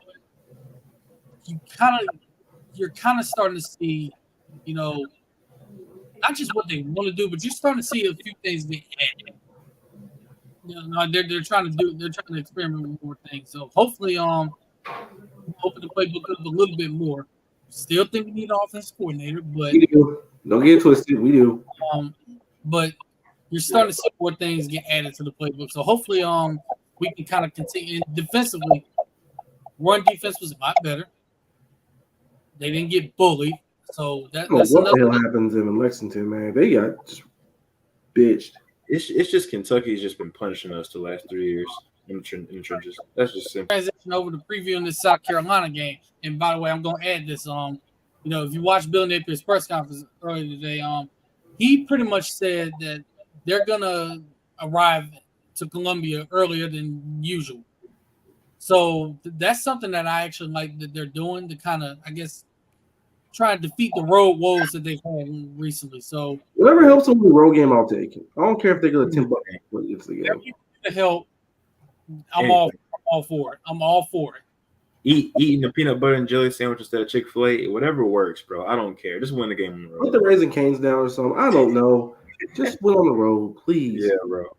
Yeah, but get them and see Marcus Burke, and Frazier, they didn't really hardly play a whole lot. I mean, Marcus Burke got in later, but I don't like the lack of Marcus Burke and Frazier's. Like I truly don't like it, but coaches see more than I do. I think Frazier's can be used in the red zone. Last year he started coming along. Marcus Burke looked good in game 1. I mean, he also has talent. He can catch the ball. Size and speed alone could help them on the boundaries a little bit. he's got to stay healthy too. Yeah, but First game back. yeah, that's the other part. But then again, Caleb Douglas is down for a while, so somebody's got to step up in that lineup. You know, That's tough. I forgot about that. Yeah, I think he's got to play. I honestly think he does have to play more. And against South Carolina, like I said, they're getting there earlier than what they normally do, and they're gonna get to the stadium earlier than what they normally do for a normal game day. So I like all of these moves, and hopefully it helps them because it's gonna be a tough game, a tough environment. You know, we beat them pretty good last year, and you know they're gonna be coming out looking to try and make a statement. So we have to match their energy. So what's the one thing you guys want to see, and especially early in this game, you know, from Florida? them not wilting on the road. That's really simple as that. Because the record on the road on the Billy Napier, it speaks for itself. We all know it. Everyone else certainly knows it. 1-7. 1-7. 1 win, 7 losses, and them losses, they did not play their best football in any stretch of the imagination. So that road crowd in Columbia, it's gonna be crazy. Everybody knows that by now how they get down South Carolina, especially for a 3:30 kickoff. And I've always said, me personally, if there's one road environment I would go to that's really underrated, that I would go to, Yeah, it's there. Williams Bryce. That sandstorm is like to experience that would be crazy. Yeah, like South Carolina, they're like not like a juggernaut or anything like that. Don't get it twisted, but they're a fun team. They can beat you, and they will compete with you. They hung with Georgia for like 3.5 quarters when they played them earlier this season. Like they have pieces like Spencer Rattler, and Shane Beaver's gonna come up with some crazy stuff, especially on special teams. So you really gotta look out for that. You gotta be on your P's and Q's. Count the correct amount of people on special teams, please. People wear the correct jerseys, all that. That's another thing. Did y'all notice that special teams actually played really well? They did look better. I did notice them, so yes. Yeah, right. Right, correct. I was happy about that, bro. That's because, and I'll say it in here where nobody else. Uh-oh, AB. Uh-oh. Uh-oh. This is so nasty. I think the air conditioner was turned off. Yeah, I think they said the meeting rooms in the facilities is like 65 degrees. Yeah. They turned the AC off. They changed especially. Yeah, that was a change, man. You know, you get through. Yeah. But look, man, like going in early because y'all were asking what I want. Look, I think the most important thing for us to do in this game is to score first. I think that is the most important thing. Okay, I like this. I like to call you shot up. No. How if we pressure Spencer out, we have to pressure him. Simple. Pressure him. This is. I think this is the Austin Armstrong game where I want to see him send pressure. Man, y'all missing one thing we really gotta do, man. Y'all. I'm surprised y'all missed. I'm disappointed. Y'all know what we gotta do. We have to establish the run early. Oh my god. No, but in all seriousness, though, if the offensive line is blocking well on the ground, this is where this offense clicks. Like if the holes are good, if Boncho's be able to run through them, if Trevor Etienne's able to make a play if he's healthy for this game. Yo, that's crazy. That's crazy. Pause. That's crazy. Oh, calm down. You know what I'm talking about. Oh, bro. Oh, crazy. This is a 30-year-old man, by the way, y'all. 30-year-old. Hey, if Cameron and Mace can do that, so can I. Well, Cameron Mace went platinum. You didn't. Sure, I didn't. Yes, I'm very sure you did. Shout out to them and their podcast. It is what it is. I love watching them because they knowledgeable. They know what they're talking about with everything they're talking about. I love watching them guys, and the chemistry is great with them. But this is a question from Jake Lane. I answered it. I like it. What about y'all? I would like it like it if we win. I will hate it if we lose. That's Whatever we gotta do to get a win on the road, like I said, go ahead and do it. Yeah. Yeah, getting there and being able to acclimate into the environment, all that stuff. That stuff's important, especially if you're a young team, where do your vibes and be able to get up for a game or going as the wind goes for a certain day in a certain time. Things just kind of happen, especially when, like they're 18 years old, 18, 19 years old. You don't know how they're gonna react. You don't know what they're feeling on that day. You don't know how they're gonna be. Just get them locked in early as possible, and hopefully things start turning around and they don't go out there and just wilt at the first down of the game. Yeah. And speaking of Gators, I'm currently watching a little preseason NBA action. Former Gator Trey Mann and the Oklahoma City Thunder are currently playing the San Antonio Spurs, and right now in the third quarter, the Thunder are up 94-91. Oh, Victor nice. Wembanyama, impressed early. Mm-hmm. Yeah. Mm-hmm. Yeah. Hey. Them guys. That's all I'm gonna say. Dude looks NBA ready. Who was that? Victor Wembanyama. Oh, he looked good. Yeah, I got to see. but here's another one. We were a better team last year, main defense. I agree, but this is still gonna be a tough environment. Kenny, yeah, this is going to be a tough environment. We need to, of course, have a better record. I mean, even if it's just 7-5, but yeah, that's a good point. Yeah, Any word on Devin? I think he'll be back for this game. Devin Moore. Yeah, because if you notice, he didn't play either on Saturday. What's going on with him now? I think it was just something minor. I think he'll be back this week though. Okay. Probably nursing a minor injury, but don't need everybody out there, especially with who South Carolina has at wide receiver. Well, they will be missing one of their best guys though. What is his name? What is his name? I think he wears number 3 for South Carolina. He's a running back. He's a receiver. Oh, so they're gonna be missing him, but he's not even their best receiver. Their best receiver is Leggett. He's gonna be a first rounder, right? First, second rounder. He keeps playing the way he's playing. He can find himself in there. Dude, the wide receivers that we have to face coming up, even Missouri, Luther Burden. Oh my! But anyway, is the best wide receiver in the SEC. That Missouri offense. Oh my god! Yo, bro, like, sheesh. I mean, that offense is. That's worth the conversation. That's worth the conversation, bro. The SEC is low wide receivers. You got it. But anyways, you gotta play the next week after you play LSU. Jesus, dude, that's just pray, bro. It's in Columbia. Please don't let that noon game. All right, noon game or night game. So, what are the chances y'all think we have of going 1-1 in Missouri and South Carolina? Shoot, 1-2, Missouri, South Carolina, and LSU. Not great. Y'all see 0-3? Considering what the road goals are, yes. Nate will win one. He's gonna win one. He has to. They got to win one of those, right? Yeah. What would be preferably LSU. What would be so Florida? We're talking like this, knowing that they've had road struggles, and it's not been good. But it would be so like Florida for this to happen with those 3 games. That is not happening, though. You know these 18, 19-year-olds, man, they might get up for these games. We don't know. I don't think it's going to happen, but like Marcus just said, we don't know. But it would be the funniest thing if that would have actually happened. I mean, yeah, like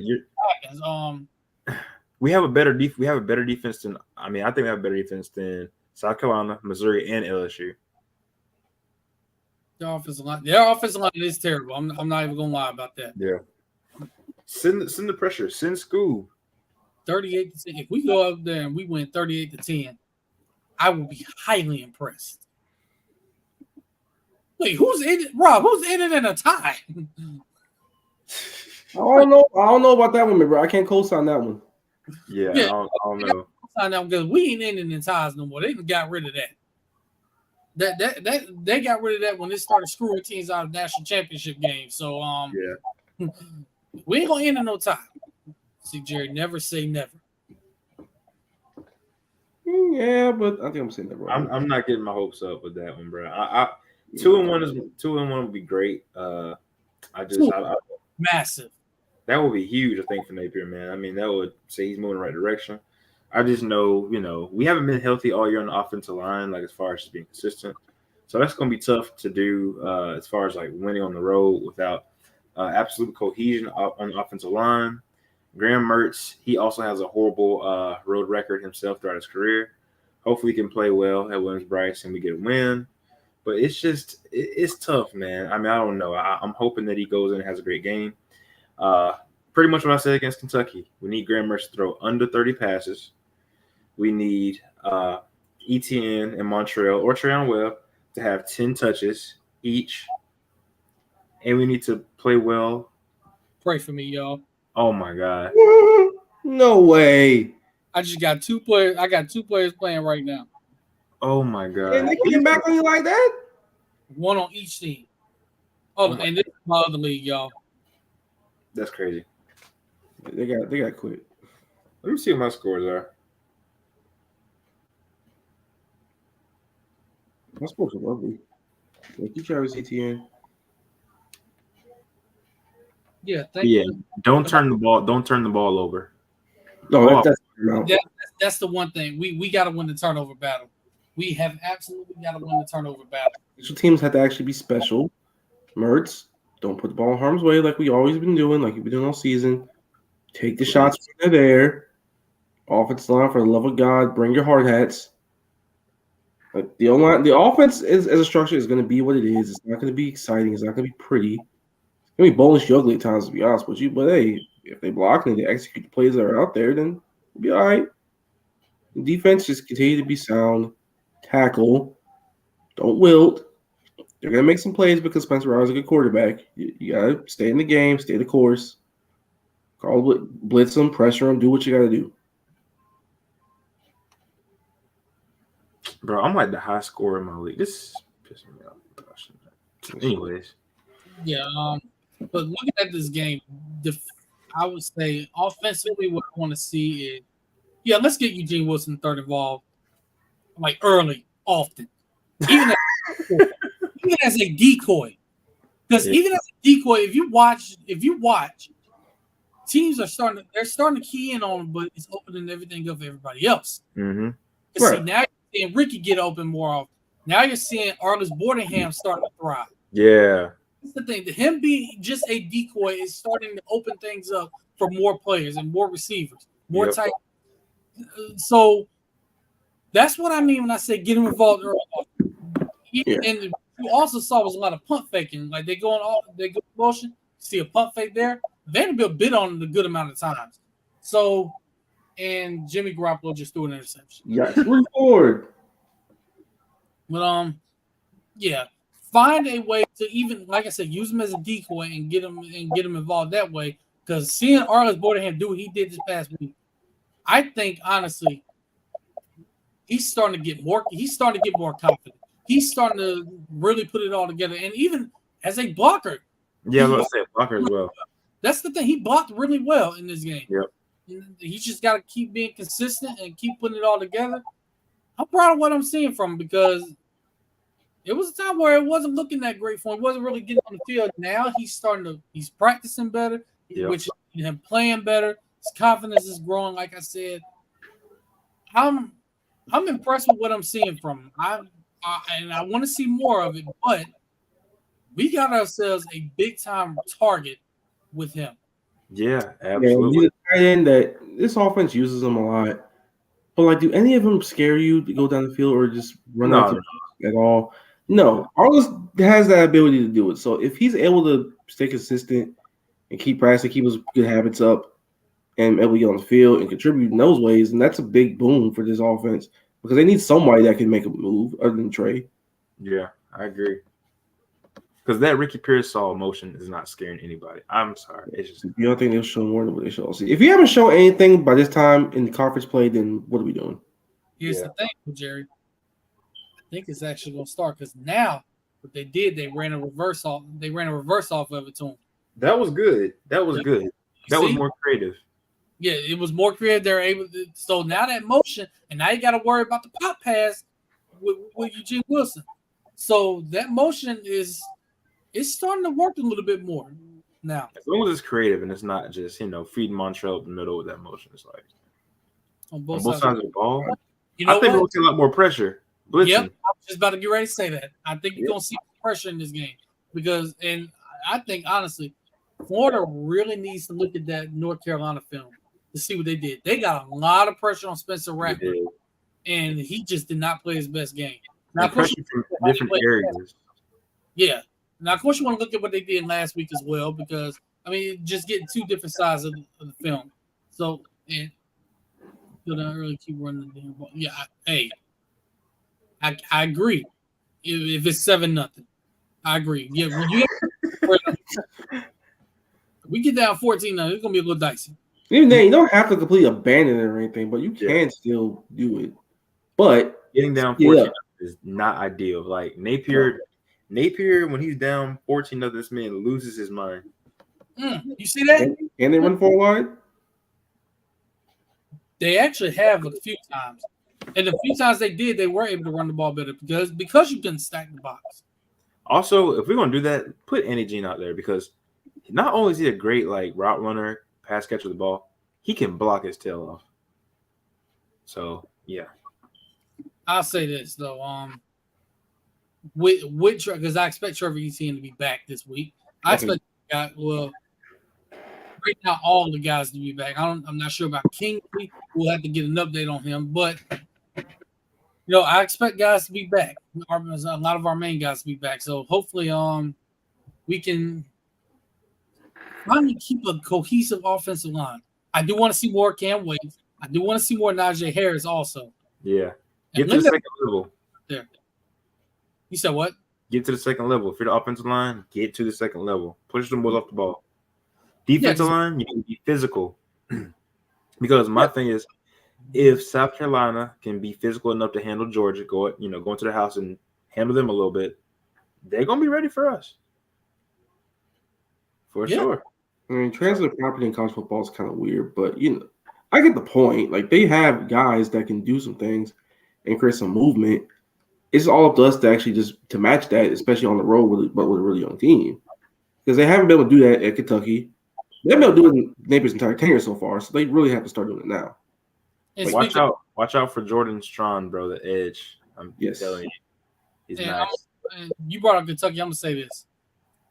Fans, I understand we're all upset that we lost the game. Yeah, I definitely am. I'm not used to us losing Kentucky. I'm sick of it. But I'm gonna say this also. You guys look at the Georgia-Kentucky score, and yeah, you got pissed off about it. Everybody did. Y'all have also got to understand that a lot of these are about matchups too. Georgia just matches up better with Kentucky because you can't beat Georgia playing that style of football if you're Mark Stoops. You just took the words right out of my mouth. Kentucky tried to out Georgia again, and once again they were blown off the field. Yeah, they were beat down, bro. Not do that. At some point, like people got to realize, like I said, it's about matchups. Florida, I would say, even though I don't expect them to beat Georgia, they actually match up with Georgia better than Kentucky does. Now, let's match up with Kentucky right now. We don't match up well with them. Can we get back to the point where we can dominate them? Yeah, if we keep recruiting the way we are, and like I said, getting off this coordinator. The reason why I would say we match up better with them is because Graham Mertz is accurate and he doesn't make a lot of bonehead mistakes. That's so also it'll be low score. I think it could be low scoring, and our defense can keep us in the game a little bit. My issue is matching up with Brock Bowers. Well, hell, nobody matches up with Brock Bowers. So you got to pressure Carson Beck and force him to throw, errant passes. So, anyways. Yes.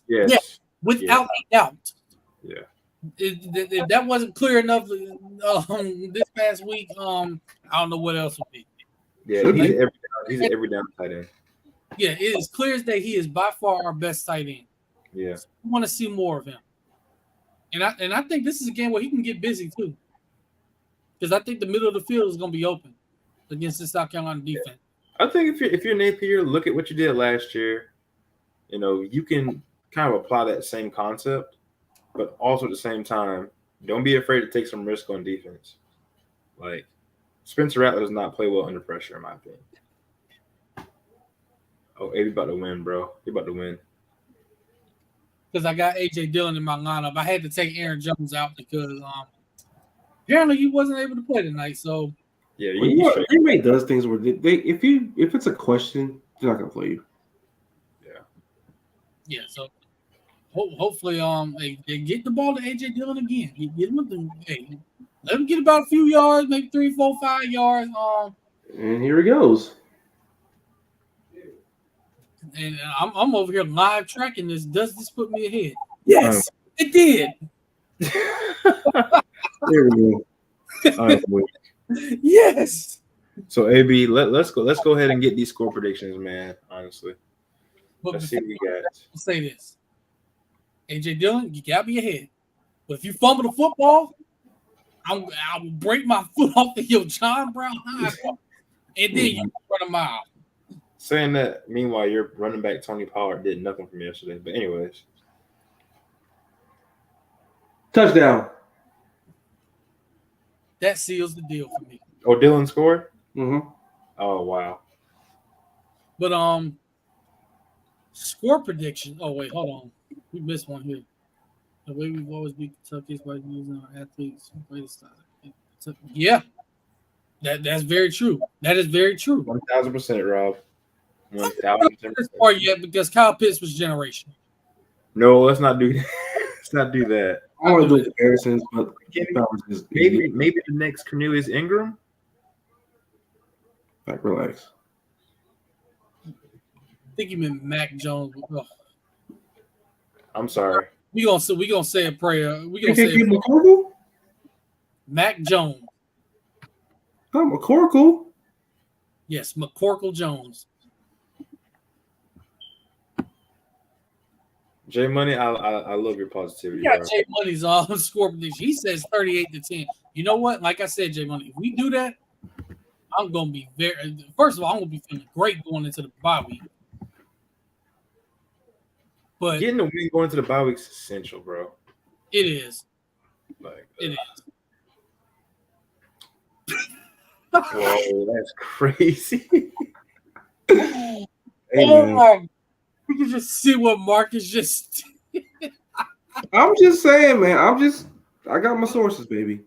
That's frat man. Respect Duval native. No.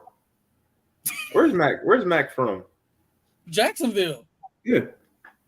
Wow, bro. Bulls. He went to Bulls? Yeah, he played the Bulls. Played at Bowls. They were winning every darn championship there. So Mandarin Mac, baby.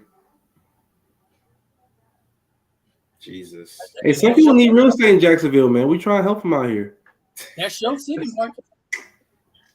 It is. I don't Yeah. claim parts of it though, sadly. Yeah, parts of it, man. Look. You claim that part of it. I don't claim Mandarin. What it look like? Oh, but you claim Bowls. Okay. I don't claim Bulls. Fuck Bulls. Respect Jack Pyburn School. Well, him. I make an exception. He's an exception, bro. Come on. The exception is to every rule. Marcus, because said quarterbacks from your city, you get the first crack at the score prediction. Oh yeah. Okay, great. I'm in a great mood this week. So I'll take 20. I think Florida's going to play really hard. They're going to play inspired football. They're going to take care of the football. 23-17 South Carolina.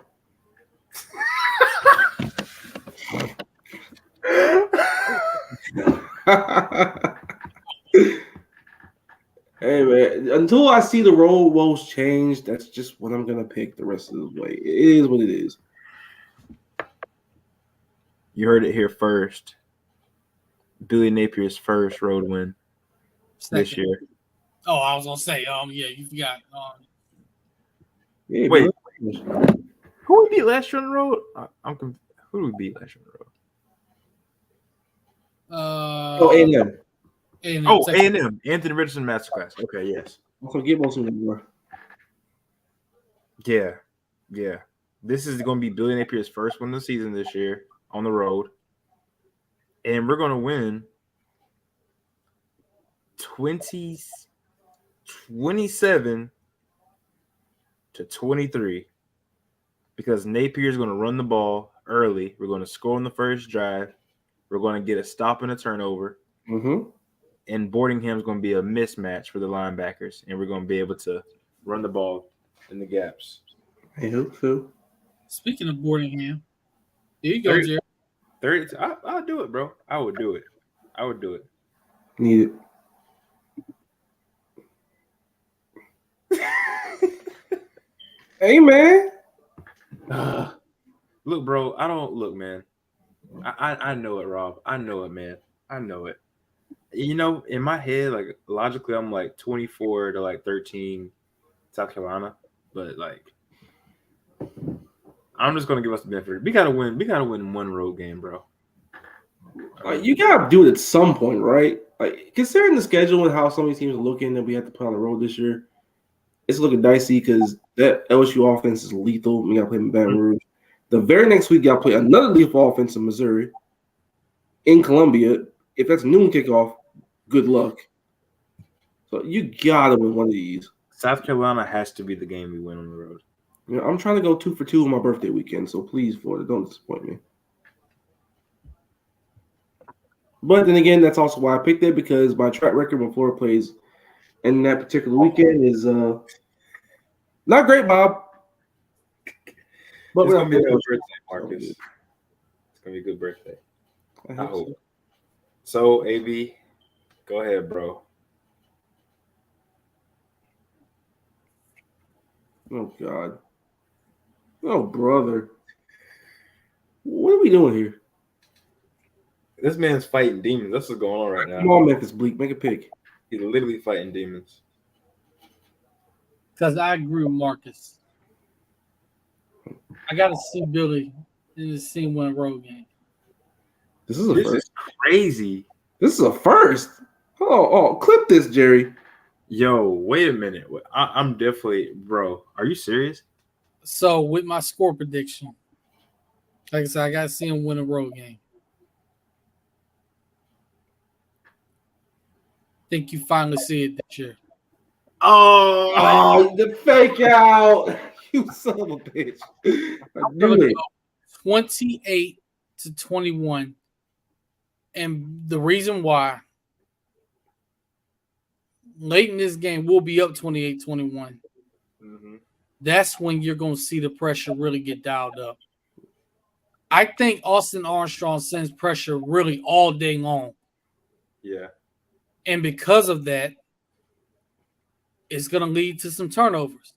We're going to force a couple of turnovers.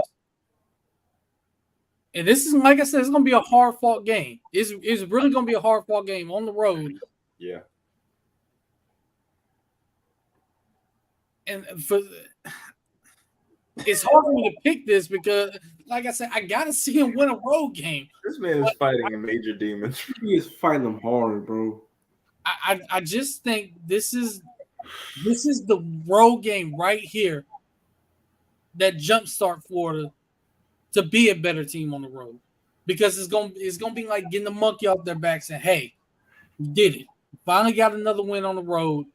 Now we can relax. We can play free, still be consistent, still execute, but." This just feels like the game where it happens. It does. It has to be the game, bro. I mean, I saw it being something like that. Yeah, I saw it very much being a very methodical, take care of business game against Vandy. You know what I mean? Yeah. I thought we scored less, though. I thought it was going to be like 31-14 or something like I would say this. I did, but for me personally, it took longer than what we thought it would. that. Yeah. Right. I hope we get the lead, not get stuff. Yes, and I don't think he's going to do that.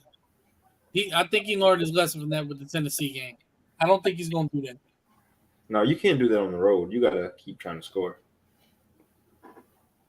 42-14.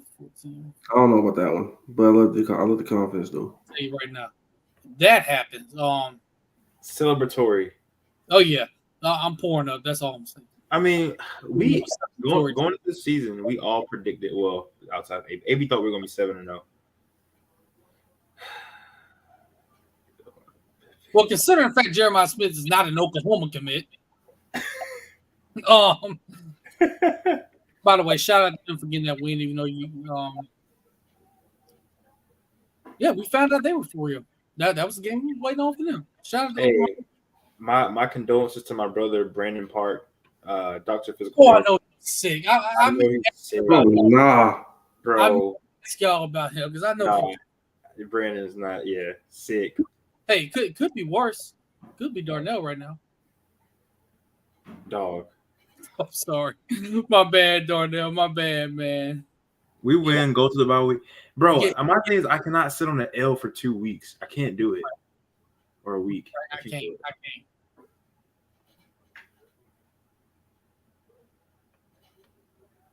Bro, let's be honest. I'm a Dolphin fan. I've seen They I already would- got like that already. bro, my first Dolphins game ever, I saw Lamar Jackson start his like MVP campaign. Like we got murdered. So I'm numb. This man said he know. I've seen Ryan Fitzpatrick throw like 4 interceptions. I've seen Jay Cutler. I've seen Jay Ajayi get traded in the middle of the season. I've seen worse things than all of those. It'll be all right. It's all right, bro. But now I'm in football. I'm in football nirvana because I have a quarterback now, and you have a quarterback now. And I think both of our quarterbacks are better than a certain quarterback. But I mean, yeah. Get into this more tomorrow Wednesday, or Wednesday. Wednesday. But I'm gonna say this. It may be time to start looking around. I'm not on the bench train yet. Whoa. But I would say it may be time to start looking around. Smile for the camera. Say it. Baby, are you serious, bro? By the way, I definitely got to give this a shout out. This is a big time hire for the Florida women's basketball program to get Ryan Howard on this staff as the director of player personnel. Mm.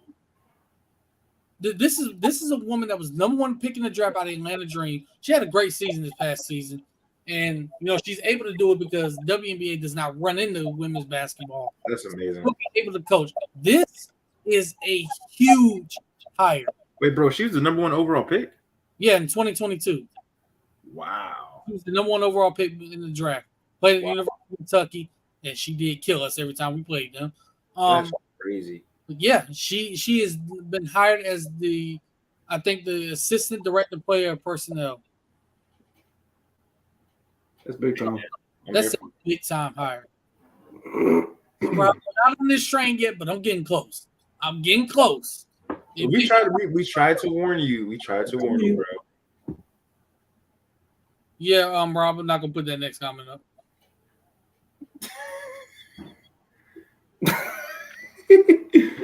Is it Trey Lance time in Dallas? Let me stop. Ryan Howard does have connection to Florida. Her mom actually played at Florida. Oh, okay. Oh, nice. Her connection to Florida. Her mom played there. I think they said 87 to 91. So that's her connection. But yeah, y'all got any final thoughts before we wrap this up?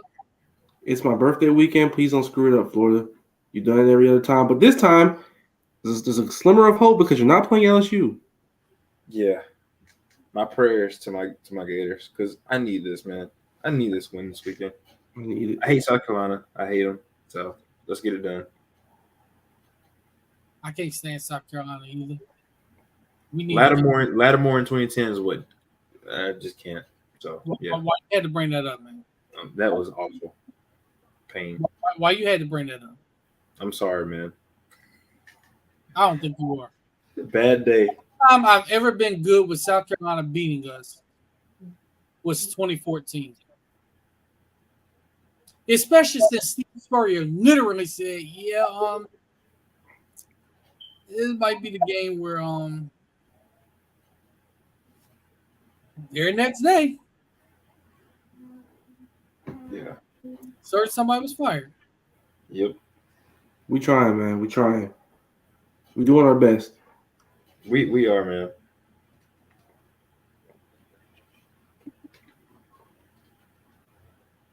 Man, I'm gonna have to birthday my damn life. Kenny, we praying, bro. I need it. I need it. Yeah, he don't want to see Tevin Westbrook drop no more passes in the end zone, man. Bro, why? I'm sorry. Yeah. Oh. Oh. Hey, this man Marcus was cutting his birthday cake and seeing that. Right? I was my first game ever in the swamp too, man. I see that. I see Fournette absolutely trounce all over them Marcus Bay, man. Oh my God. A third 26. And we had him Adams the popping pink down. attire. And we had him the pink attire, bro. Man, the only thing that had me very excited, the only win I got over LSU was I got a girl's number that day. That's the only thing I got. That's pain, bro. Really, Jerry?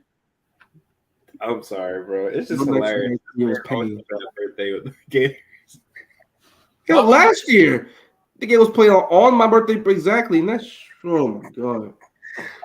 Oh, Jaden Daniels had a masterclass. Bro, I was cutting my birthday cake in tears. Bro, it was so bad. Like, y'all remember the Tom Share Usher episode where they got the cake and like the ice cream and stuff? And Tom just sitting there all depressed, like the damn ice cream just melts. That's how my plate was. Melted ice cream. Melted ice cream and tears. Oh man, Bro, look, it's like you said, it's not LSU, so we got a shot. my other final thought. Marcus, you'll agree with this one. Hold on. Go Braves. Chop on. Hey, salute to Atlanta. I will not be doing this because Yeah, I will not be doing that chop. But we did it's happy hard. business. Yes, we are playing South Carolina earlier than usual. Thankfully. He plays LSU later than usual, which is weird. I'm putting late in the season. I don't know why. Yeah, man, this is a great episode, man. Having Andrew Hopkins on early to start, getting recruiting update, and getting that kind of inside look at how you scout these players and how you evaluate these players. Just great information. Just great insight right there. Absolutely. Be able to recap a win and then preview this game. I will say this though, y'all, there will be no song of the week this week for this reason. There will be no song of the week on here until Florida gets a road win. AB, that's the best thing you done said, bro. Going to it. Facts.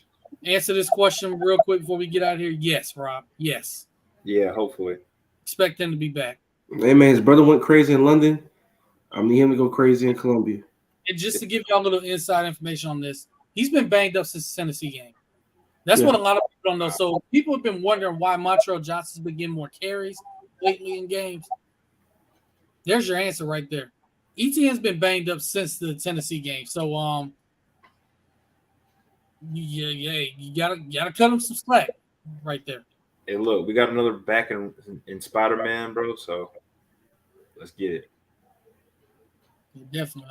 Let everybody know where they can follow y'all on burner accounts and everything. Jay Breezy II on Twitter. You don't have to worry about my burner account, man. I feel like I've been a peacemaker this season, tweeting out positivity. And, and J Lamar _II on Instagram.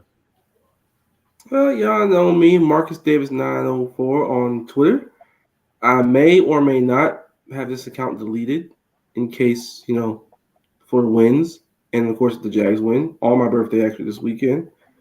I'll be a very happy and satisfied man. Sunday's going to be a great day. Hey. I hope so. Rest up, AR, man. That hurt. Let's see him go down. I said rest up like he did. What am I doing? Rob, I'm going to just leave it at this. We will not be touching that one. No, man. Is this. you'll find out later on. Yeah. But when you find out later on, don't be surprised. I'm gonna just say that. I You don't didn't think get it's anything. So You can follow me on Twitter at AceWave1, on Instagram at Ace_Wave1, ladies.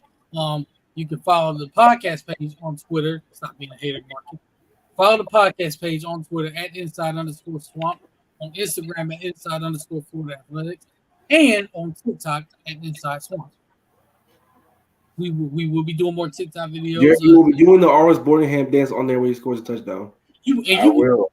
on TikTok. No, he said if it was 38-10, right?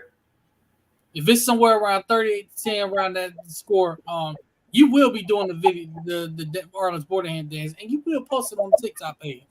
All right, bro. Almost- 38-10 on the 38 on the road, bro. I'll do it. Yeah, you will be doing all of that. Yeah, bro, for sure. But yeah, and also remember, follow Andrew Ivins on Twitter at Andrew_Ivins. Follow 247 Sports to read all his stuff. And damn, Jimmy Garoppolo almost threw another interception. But this has been another great episode of Swamp Inside Florida Athletics. We're gonna leave you as we always do. And shout out to Talking Sauce for being on here. Shout out Hey, to y'all. Juice, man. Yeah. Always been having the boys.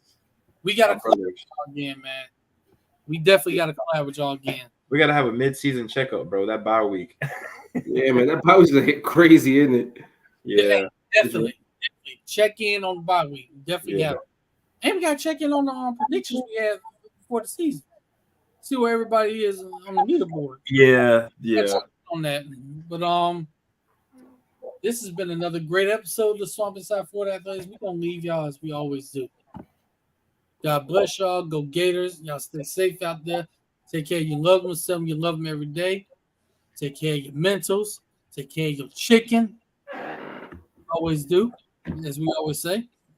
Wash your face. Wash your hands. Marcus. With soap and with water, hot water that is, with a loofah, a washcloth, whatever it is that you may prefer. Carefully, meticulously, and thoroughly wash your ass, and wear socks and shoes in the movie theater and in the other public setting. That is all. Take your pills and pay your bills. Oh, and by the way, I'm going to go ahead and tell y'all this. Beard oil will be here soon. Will the beard be here soon? That's crazy. I did order it, y'all. I ordered it. Hey, let's go, bro. Beer game. I decided to order it, try it out, see how it is. Jerry, I ain't gonna lie, bro. Your beard looking real Sunni right now, man. Looking real what? Looking like a real Sunni right now. You look like Freeway. Bro. Put on Smash. You look like a real Philly nigga right now. Dog, I need to comb it a little bit. Every time I hear that particular Freeway song, I think about the movie You Got Served when they got their Yeah, it was all bad. It's still how it moves. all because Sonny jumped ship and gave them all his moves. But my thing is, again, if you Steve Harvey, how you not notice that? Like, wait, how you Hey, over man, here? I just very much moved for teenage girls, so it didn't really make much sense. It is what it is. And they won the money in the end. So hey, we knew who was better. But y'all be safe with that guy. Bless y'all. Go Gators again. We're gonna see y'all next week. And tune in to Indisputable Evidence. Not tomorrow, Wednesday night. Yeah. We'll hopefully see if Darnell's with us. Check all local bars in South Florida.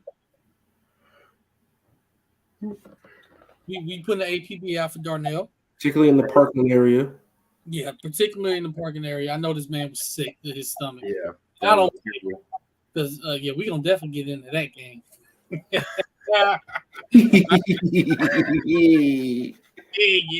I can't wait for that one, but we're gonna say that for that day. Y'all be safe. God bless y'all. We'll see y'all next week.